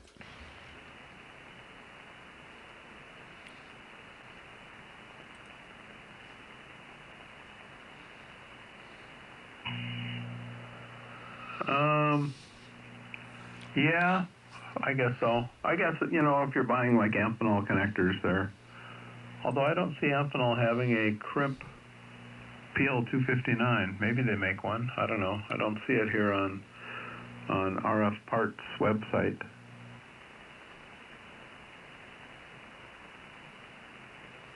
Yeah, I don't buy Amphenols.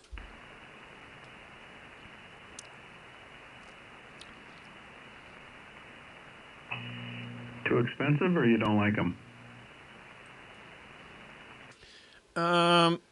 Well, I at work we use the RF Industries connectors with great success, and they have a better value for what you get than paying for the Amphenol name.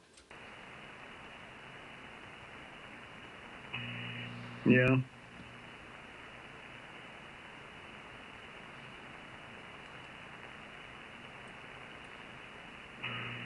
Wow, I've never looked up the price of individual EIA flange type connectors for Heliax. They're expensive. Holy cow.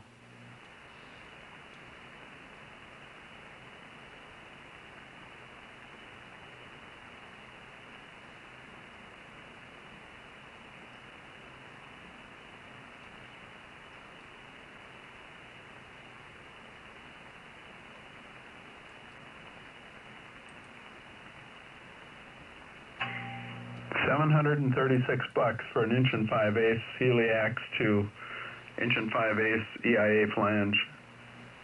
NI0K. N0BCD.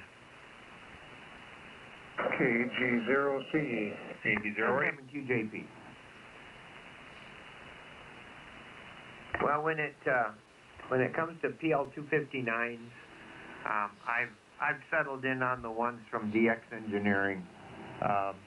Crimp the braid, solder the center pin. Yep, I have some connectors probably similar to that. I think mine were purchased off of Amazon, if I'm not mistaken, but they seem to work just fine.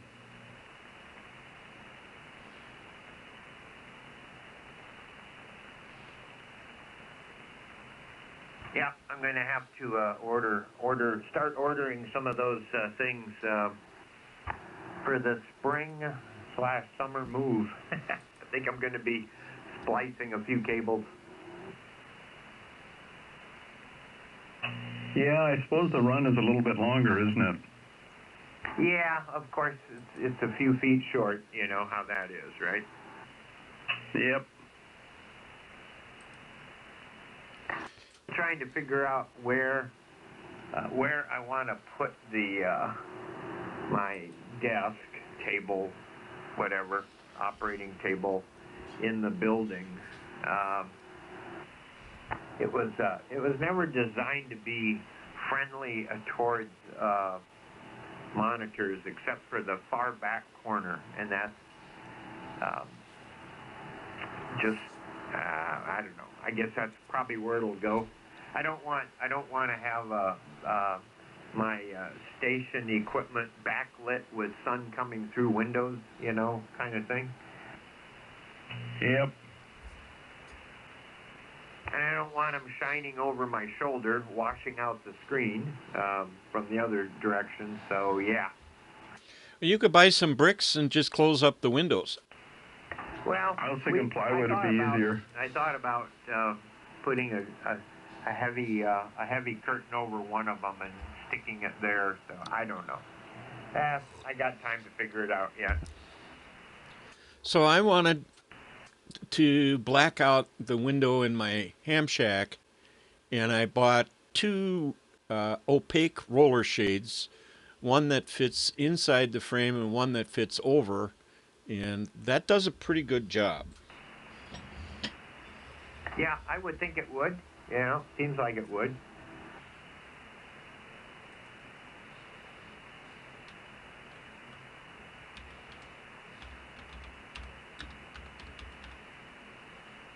Yeah, the northeast corner is probably the best place to put the shack, or put the desk, operating desk, and it gets me as close as I can get to the power panel, and in regards to the 240 volt line that I'll need to, or conversion, if you would, that I'll need to run the amplifiers. So that's part of a consideration. Of course, that means the solar panels are completely at the opposite end of the. Solar panels are going to go on the south end of the building, so that puts them as far as possibly away as they can be from where I need 12 volts DC. So I don't know. I'm just kind of struggling with it.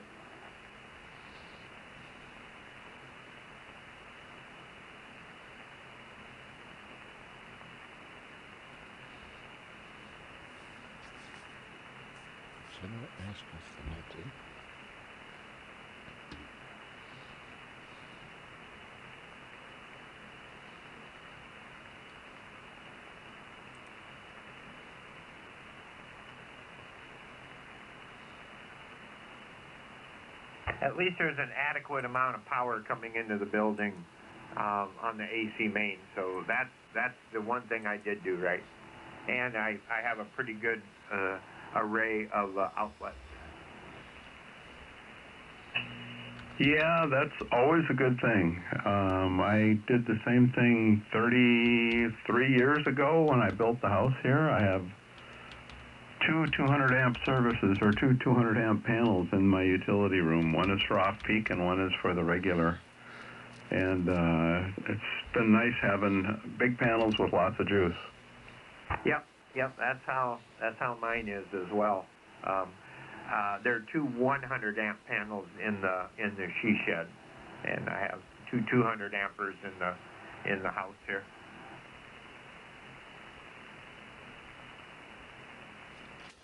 Yeah, I was really short of money when we built this place, and I put two 100 amp panels in.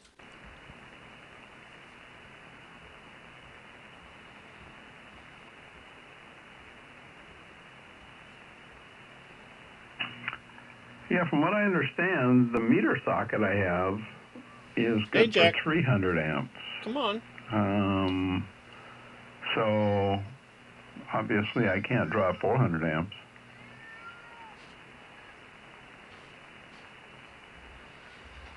I don't have any idea what the meter socket is at my place, and I don't want to cut the seal, so there you go.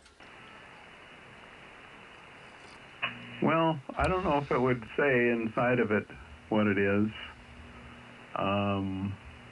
I did a little investigating when I was doing the garage thing to figure out what it was, and had to add some additional lugs in there and stuff because the garage doesn't even, well, it does go through the meter as well. So, I'm feeding two 200 amp panels and another 100 amp panel through that meter socket. I've got two 100 amp panels and a 60 amp panel through one meter socket. I misspoke. There's actually two meter sockets. So the off-peak is fed through a separate meter socket, but the 200 amp panel for the house and the 100 amp for the garage is going through the main meter socket. So I was wrong. But isn't the off-peak meter a subtractive meter so that all the power goes through the main meter first? No. When I hooked up the solar, I had to change that. That's how it was before I hooked the solar up. But when you hook up solar so they can do net metering, the off-peak has to be connected separately. Okay. Recheck. Did you win? What do you mean did I win? Did you accomplish your mission? Yes. Mission accomplished, all three of them. Do you have a little rugrat? Yep, I do. Oh boy, a 7-year-old rugrat. Yep. We on the way home, I gave her a lesson on east, west, north, south. I thought you were going to say you gave her own hunting knife. Not yet. Hey, John, I have a quick question, and then I got to get out of here again. Go ahead. I'm thinking on N1MM, I'd like to do an uninstall and then a reinstall. There's no risk in losing all my data, is there? I don't know what the uninstall removes, but I'm going to guess no, but I would research it first or do a backup. Well, I have everything backed up several times, so I'm thinking it won't delete my my log files. Well, right. The log files, no, it won't delete those. I was just thinking about the configurations. Well, there's really not a lot to redo that, is there? No. Yeah, I think I'm going to do it. So I just go into the window pane down there and find it and do an uninstall? Yeah, under Programs and Add and remove programs, I think it's called.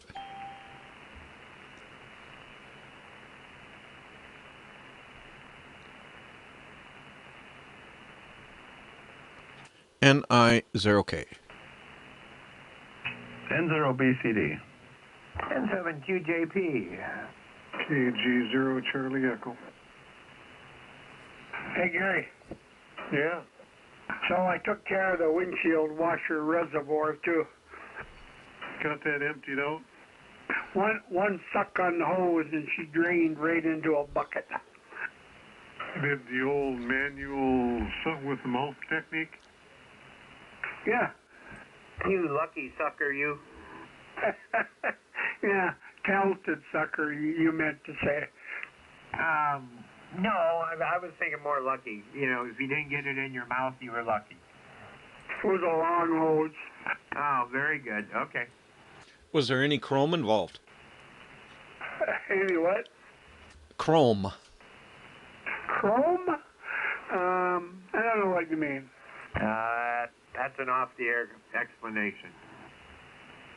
Hey, Greg. Anyway, I got it all out, and then I filled it up with new stuff, and I let it pump quite a while, and then I went out and wiped all the stuff off the hood and out of the cowling there. It pooled on the passenger side pretty good, so I'm good to go. Yeah, that's good. Okay, I'm going to see if I can do this on install.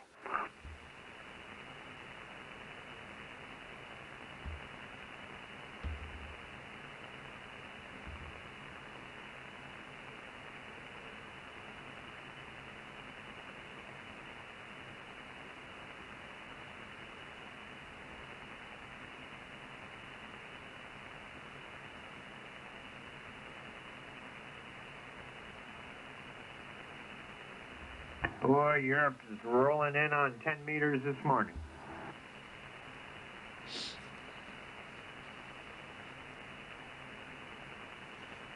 I had several anomalies with my 2K amplifier today. Was Italy up the gazoo, and Germany, and France, and oh my goodness, it just keeps going on and on and on.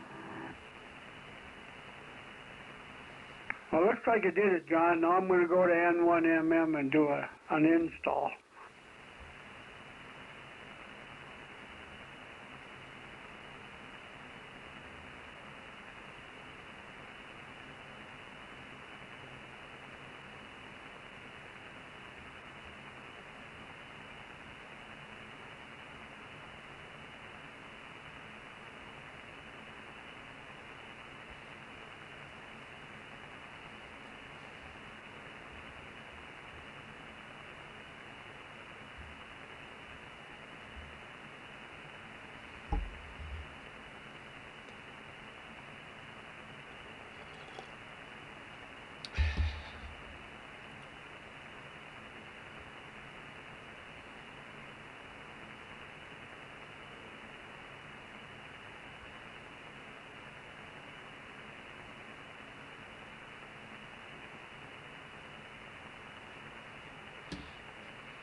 Hey, John?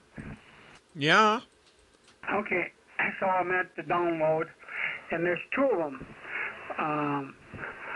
An obsolete EXE, and then a normal-looking EXE. What the heck I mean, I know what obsolete means, but what does it mean here? I don't know. Well, I'm not going to do that one. Well, what are you doing there? I don't understand why you're in File Manager. I'm not. I'm at the N1MM download page, and I'm going to do a full install. But like I say, there's two of them. Well, I wouldn't use the obsolete one.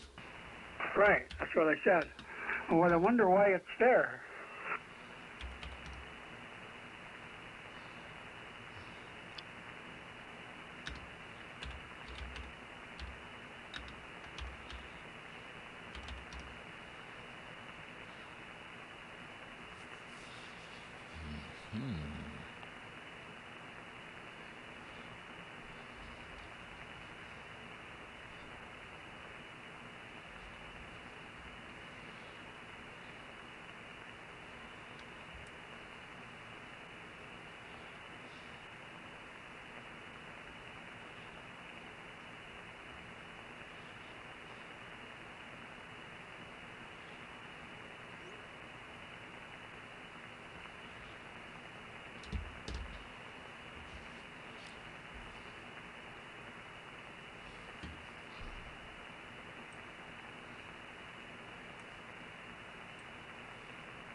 Okay, this is where I'm going to need your help. The first time I tried to do it, it wanted to do it to the cloud, so I didn't do that. So now I'm at the point where I need to pick a destination folder, and it's showing me it's defaulting to that OneDrive. So where do I put it?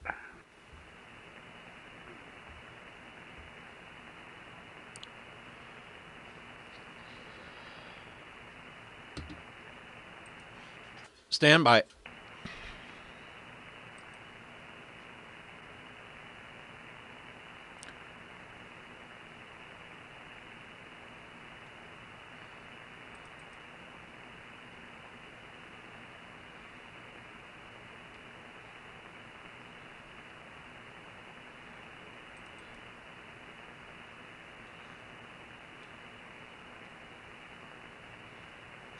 Program files x86.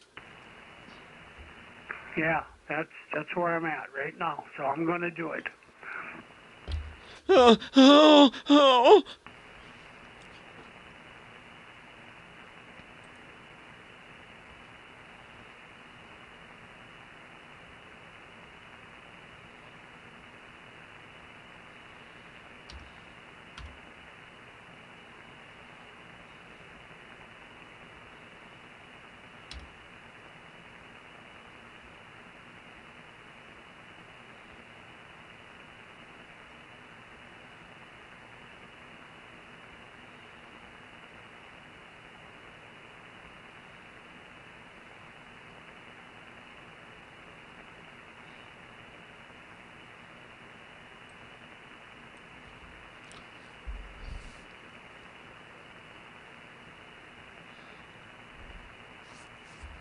Hey, Gary?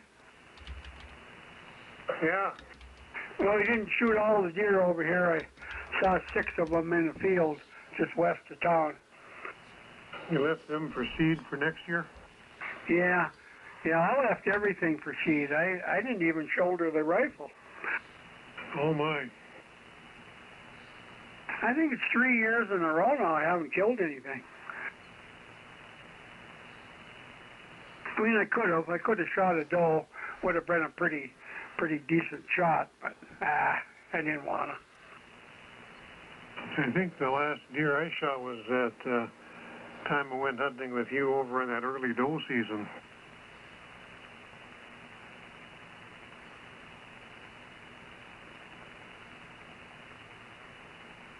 And shot him with my 6x45. Yeah, we each shot one. That was kind of fun, wasn't it? It was. That time I shot that doe right between the eyes. Is that with the 6x45? Yep.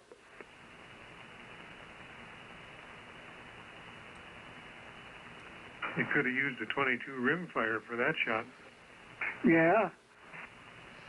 Hey, you know, Benji wanted to borrow a varmint rifle from me. And I said, well, I said, I don't really have any Benji. And he must have a 222 or 223. And I said, no, I don't.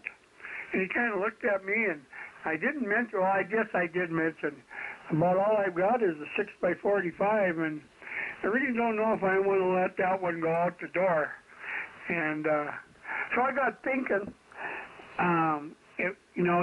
he's wanting to get something for varmints, not fur bears.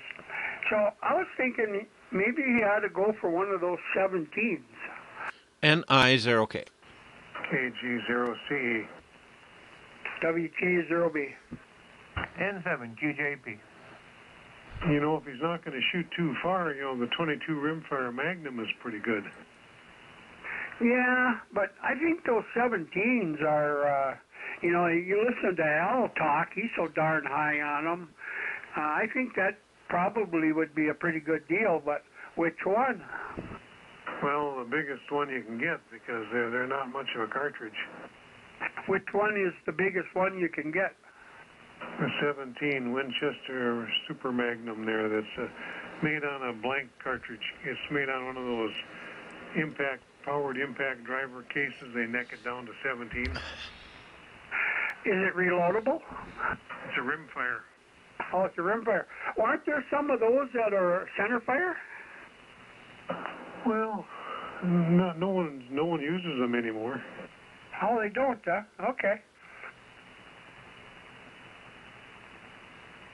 The 17 Hornet is probably the one that would work, and then there's that 204.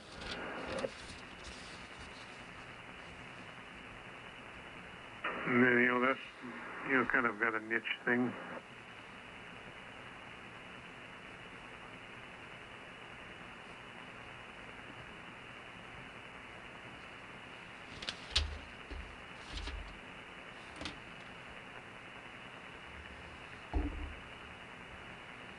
Yeah, I don't have a 223 anymore either.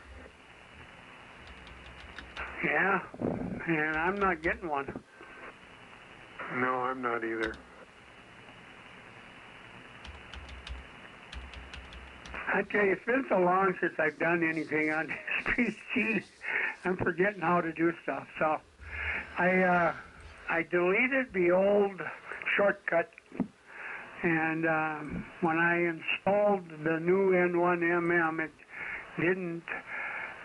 didn't ask me to create a shortcut on the desktop. So now I got to do that. So now I got to go find the program and tell it to make a shortcut, huh? Well, you know where it is. You just put it there. Yeah, I know. I mean, yeah, I know where it is, but that's what I have to do. I have to go find it and make a shortcut or add it to the taskbar, right? Whatever you want.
Why does it have to be so darn windy today?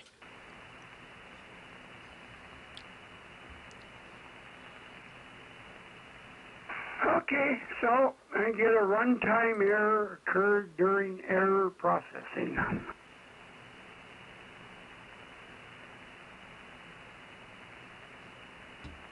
I just love this process.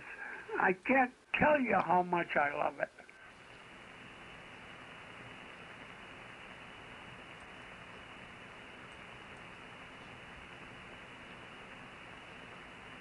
So,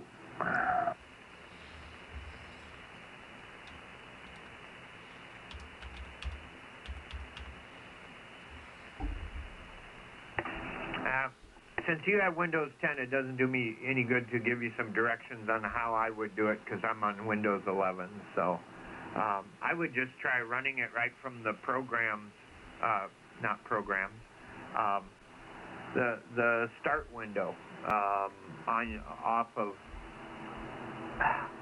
I hit the Windows key, type in N1MM.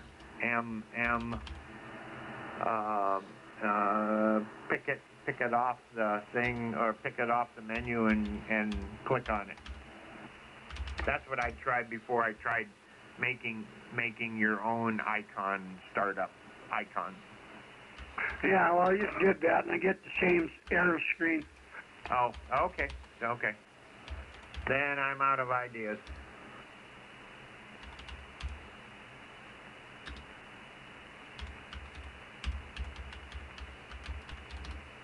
It's basically saying system unauthorized access exception.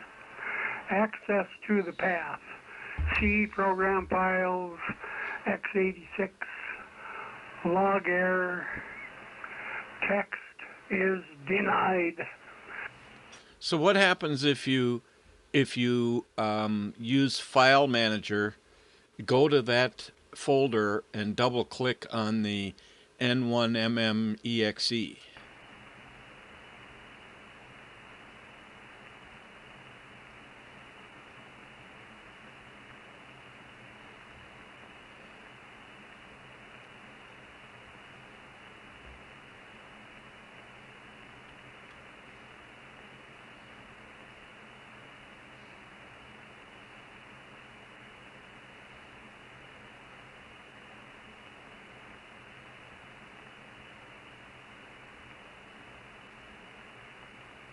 Sam Ting.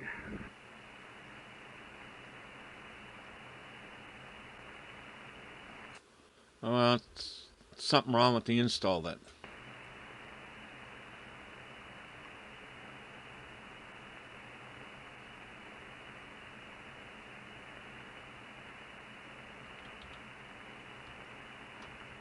Now you're going to need a whole new computer.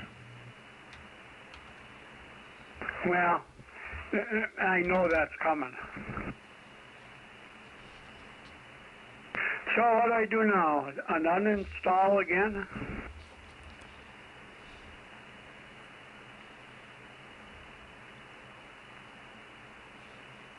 Do you know where it was installed before? No.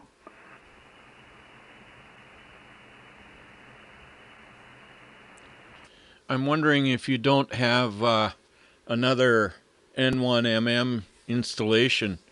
Do a search in File Manager and see if you have it somewhere else on the computer.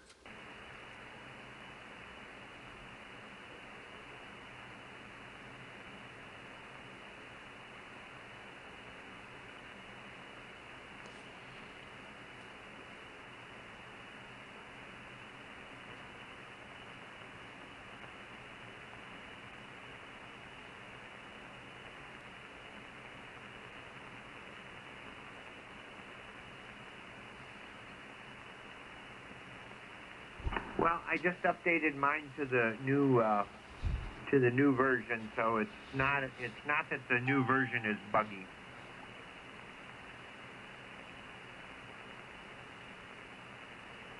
John, so I did that. I searched, and all kinds of N1MM stuff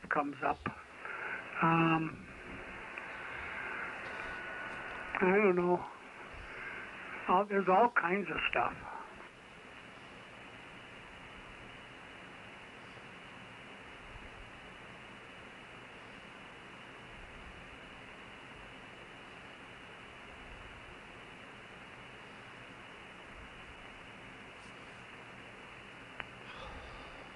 And it's really got some old dates.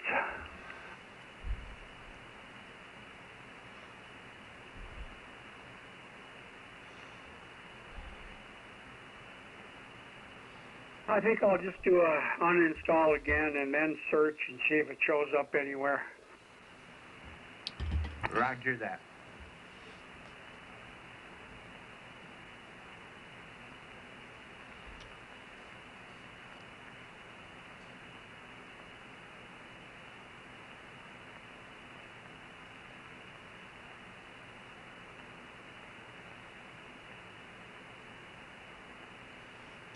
Bill, have you played around with any Unix stuff, Linux or stuff like that? No, only when I've been forced to, and I don't know a lot about it. I usually Google my way through it and fumble through and figure out what I need to do, but I'm certainly by no means an experienced Linux user.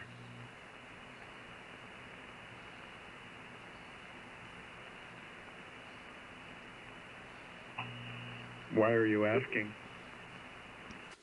I've got something messed up in a configuration somewhere on my All-Star linking stuff, and I don't know where it is, and I'm having trouble finding it. Yeah, I couldn't be much help. I'm sorry to say.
Well, guys, I'm going to pull the plug for the day.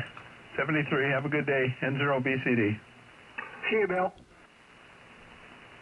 Yeah, I need to do the same. It's, 9:15 already, so time to go do chores. I'll be back on the air later at some point. N7, QJP. Well, if John waves, then it means I'm on my own. Well, you're half on your own because I'm only half here. Have a good one, Stu. See you, Stu.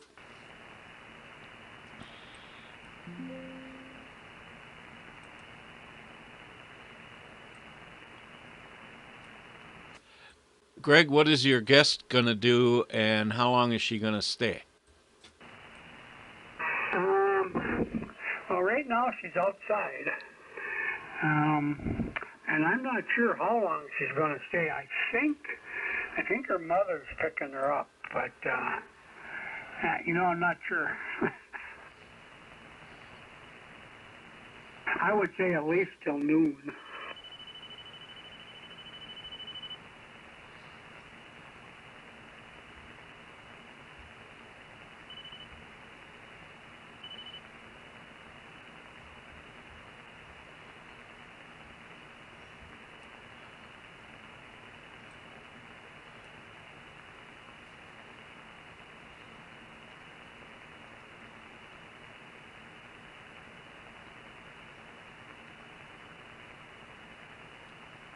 How'd your PT go yesterday, John? Went really good. I had a long discussion with one of the therapists, and he's got some ideas for me to look at. Is this cardiac rehab? It is.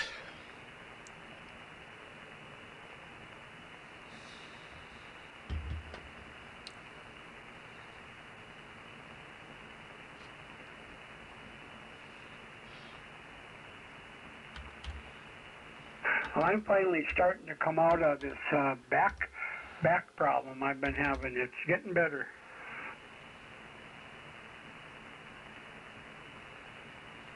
Well, that's good. Yeah, amen.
So, John, I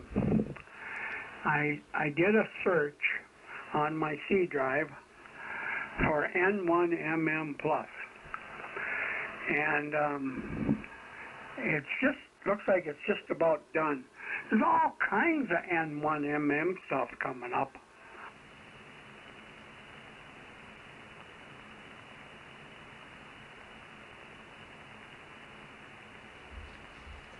Any EXEs?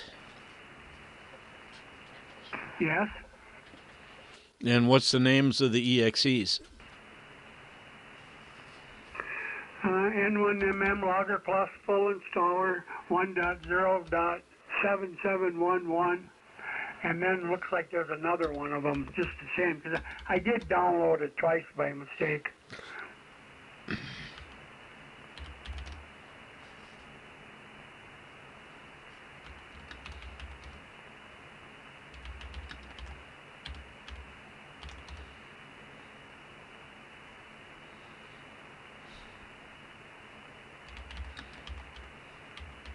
Most of these files are very small.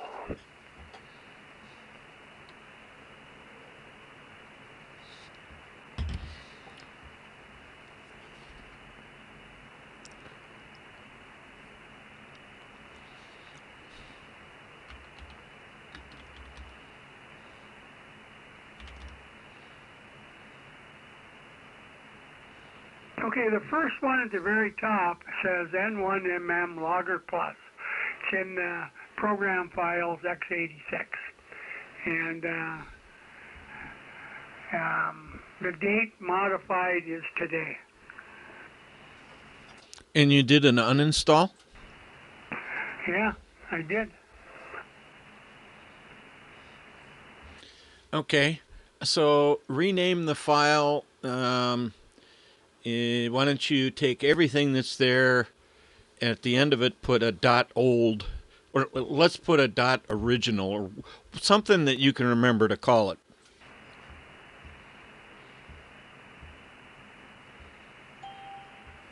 And eyes are okay. Well, okay, so I right-clicked on it, and there's an option, a little window opened up. One of the options is undo delete. I don't understand that. Oh, wait a second. Is it that in the recycle bin? I don't know. How do I tell?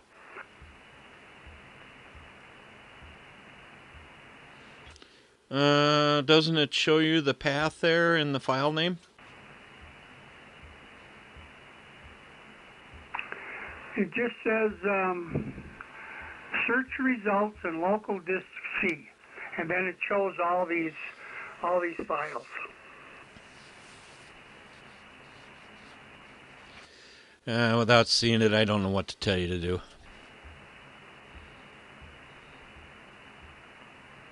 I'll send you a picture.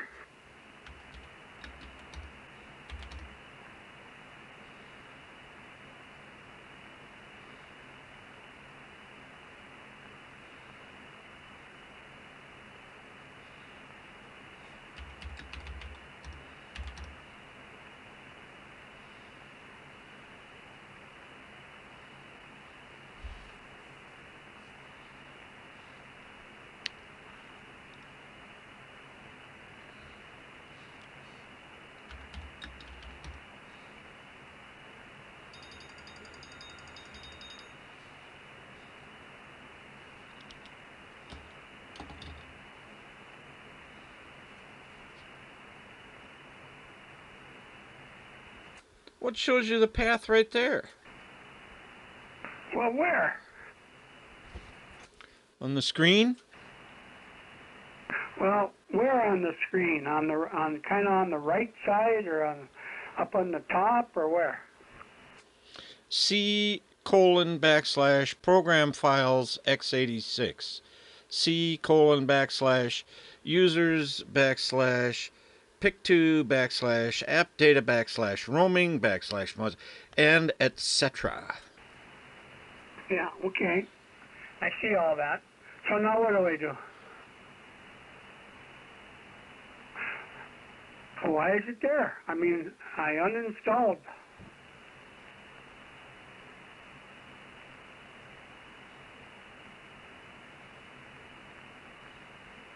So if you go to add remove, is N1MM Logger Plus there in the list of installed programs?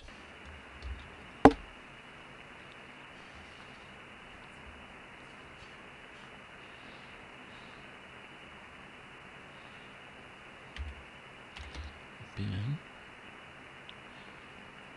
No. If on that list of programs, the N1MM Logger Plus.exe, if you right click, is there an uninstall? You mean on that one I sent you? Yeah.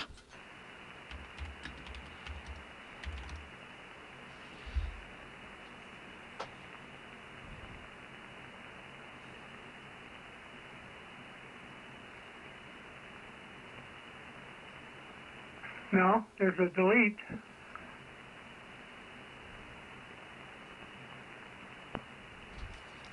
Okay, and did you rename it? No, I haven't renamed it. Yeah, I would rename it and then do another install.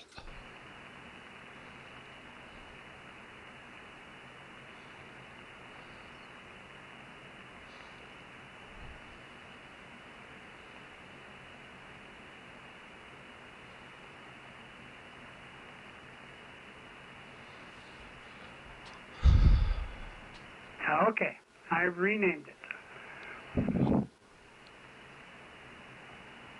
I just added the word original to it. Okay.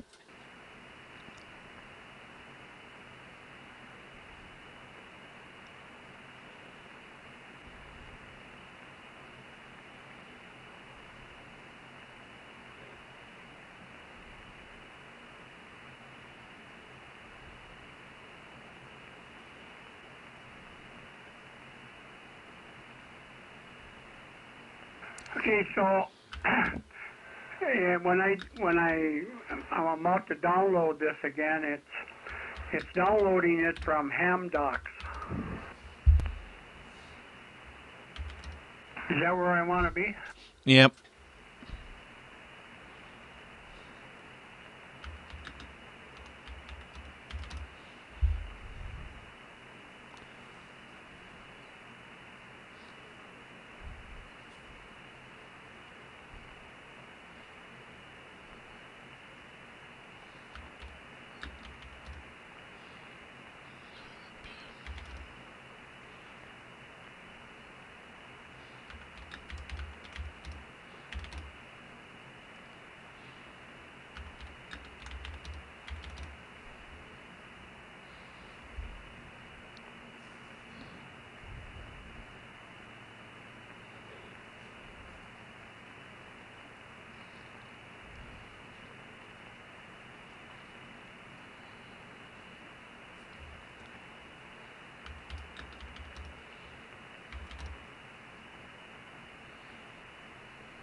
Okay, let me read you this. I'm doing the install. And the first, it wants me to, I told it to save it to the C disk program x86. So then I said next. Now I get a screen that says choose install location. And it wants me to choose the destination folder. And this is where it wants to put it in the OneDrive. So what was the first question? Well, it was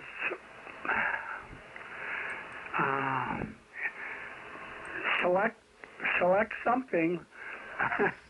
You want me to cancel it and go back? Or I can go back. Here, just a minute.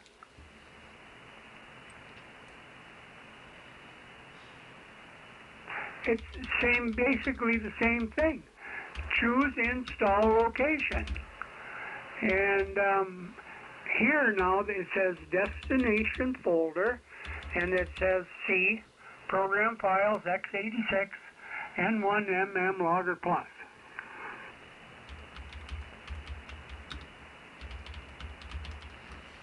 Well, there must be something different between those two prompts. Hang on a sec, John. My sidekick's in the shack. She wants to say good morning to you.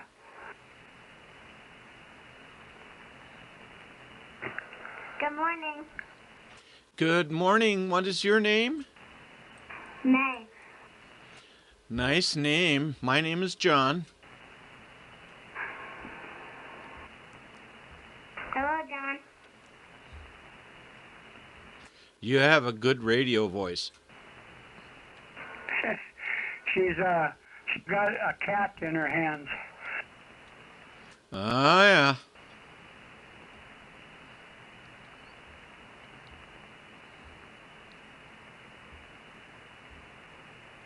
Okay, so destination folder is where it's supposed to go, I think.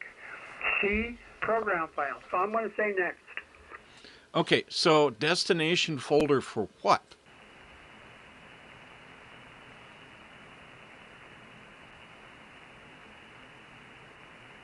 Stand by.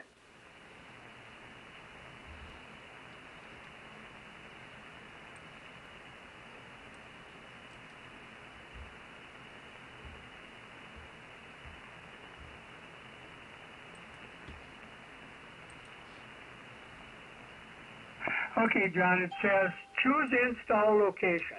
Choose the folder in which to install N1MM Logger Plus, and it gives the version number. Below that it says, this will install N1MM Logger Plus on your computer. Choose a directory.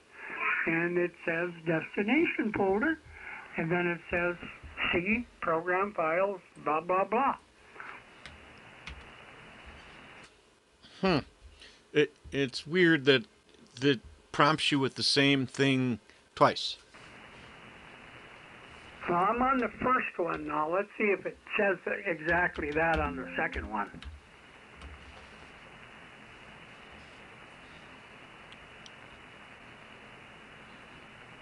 Okay, so there's a little difference.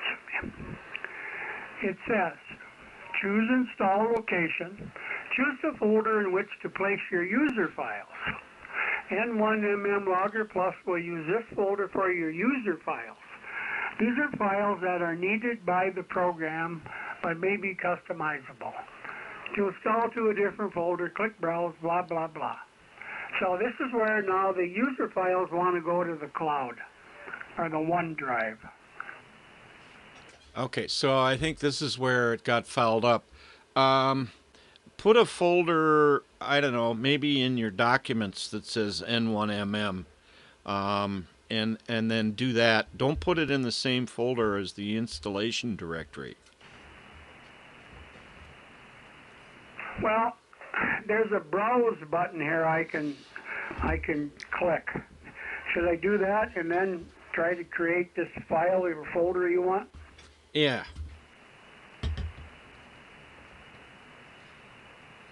Okay, it says make new folder, but I gotta select where I want this new folder made, right?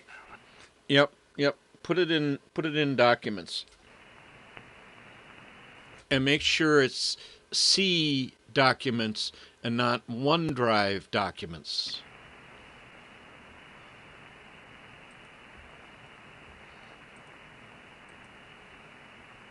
Yeah, so I select this PC, and then I drill down to documents. That's where I'm at now. And do I don't see any way to make it. Well, I can make new folder. Is that where I give it a name? Yeah, but make sure that it's not in OneDrive because it your documents also show in OneDrive, and that's not where you want to put it. Well, like I said, your options at that previous screen, OneDrive is right at the top, but then you go down a little bit and it says this PC. That's what I selected. Yeah, but this PC includes OneDrive. Okay, well then I'm going to have to go back, I guess. Well, just open up. Don't go back. Open up File Explorer, File Manager, and find it there, and then make sure that it shows the same thing in the install where you are. Find what?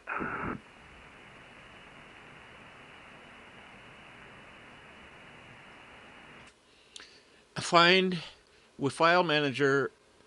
Find the folder where you want to put it, and then in the install dialog for N1MM where it's prompting you to browse to that location, make sure it's the same. Make sure that it's not in OneDrive because that'll absolutely foul things up. Okay, so the first thing I should select then and where I want to put it is local disk C, right? Yep, and then there should be documents there, or you could just make an N1MM folder on C. Either way, it doesn't matter.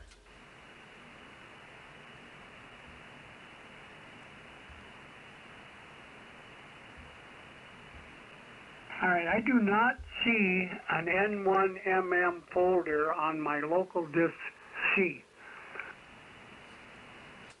Okay, you can put it there if you like. Just put it there? I mean, do I just leave this screen and go back to where I was then?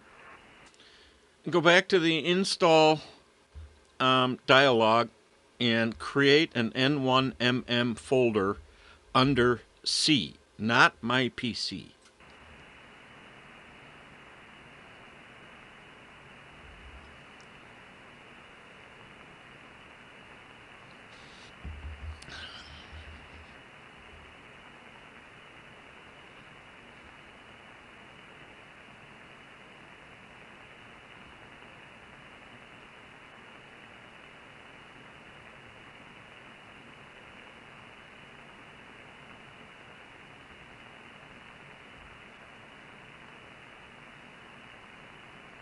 Okay, so do I put this new folder in documents and settings? Or just on the local disk C? Local disk C.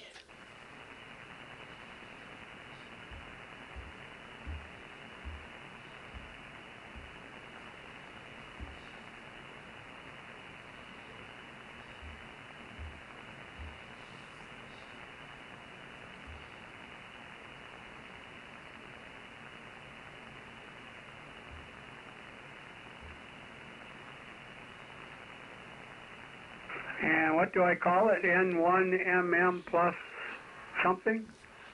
Whatever you want, Greg. What do you suggest? I just put N1MM, that's enough to type.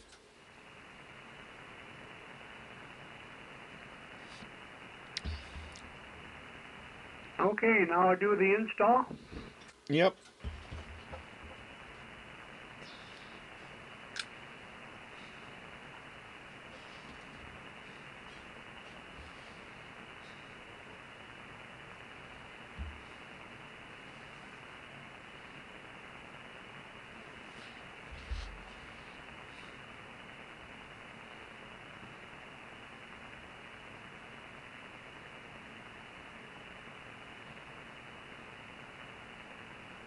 Okay, my computer is restarting.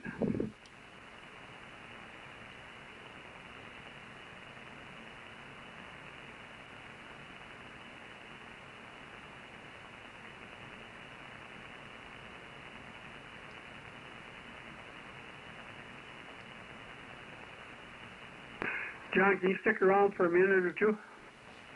Yeah. I gotta help my bride a minute.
NI0K.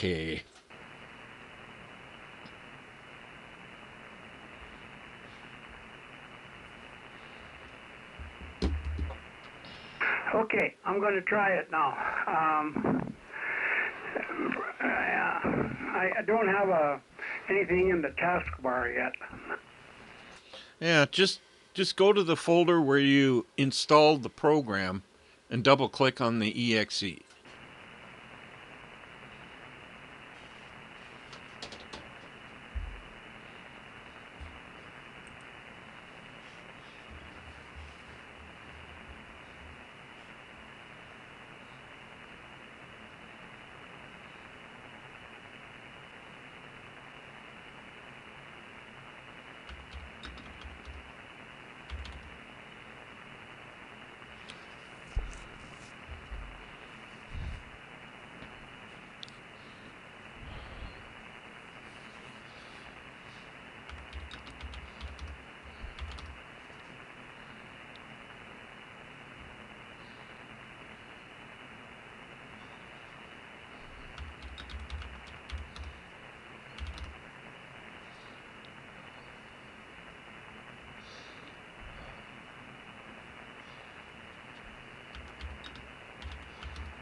Okay, it's launched.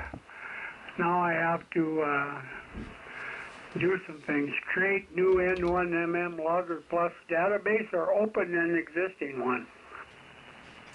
It's up to you. You're on your own now. I gotta go. NI0K. All right, thanks, John.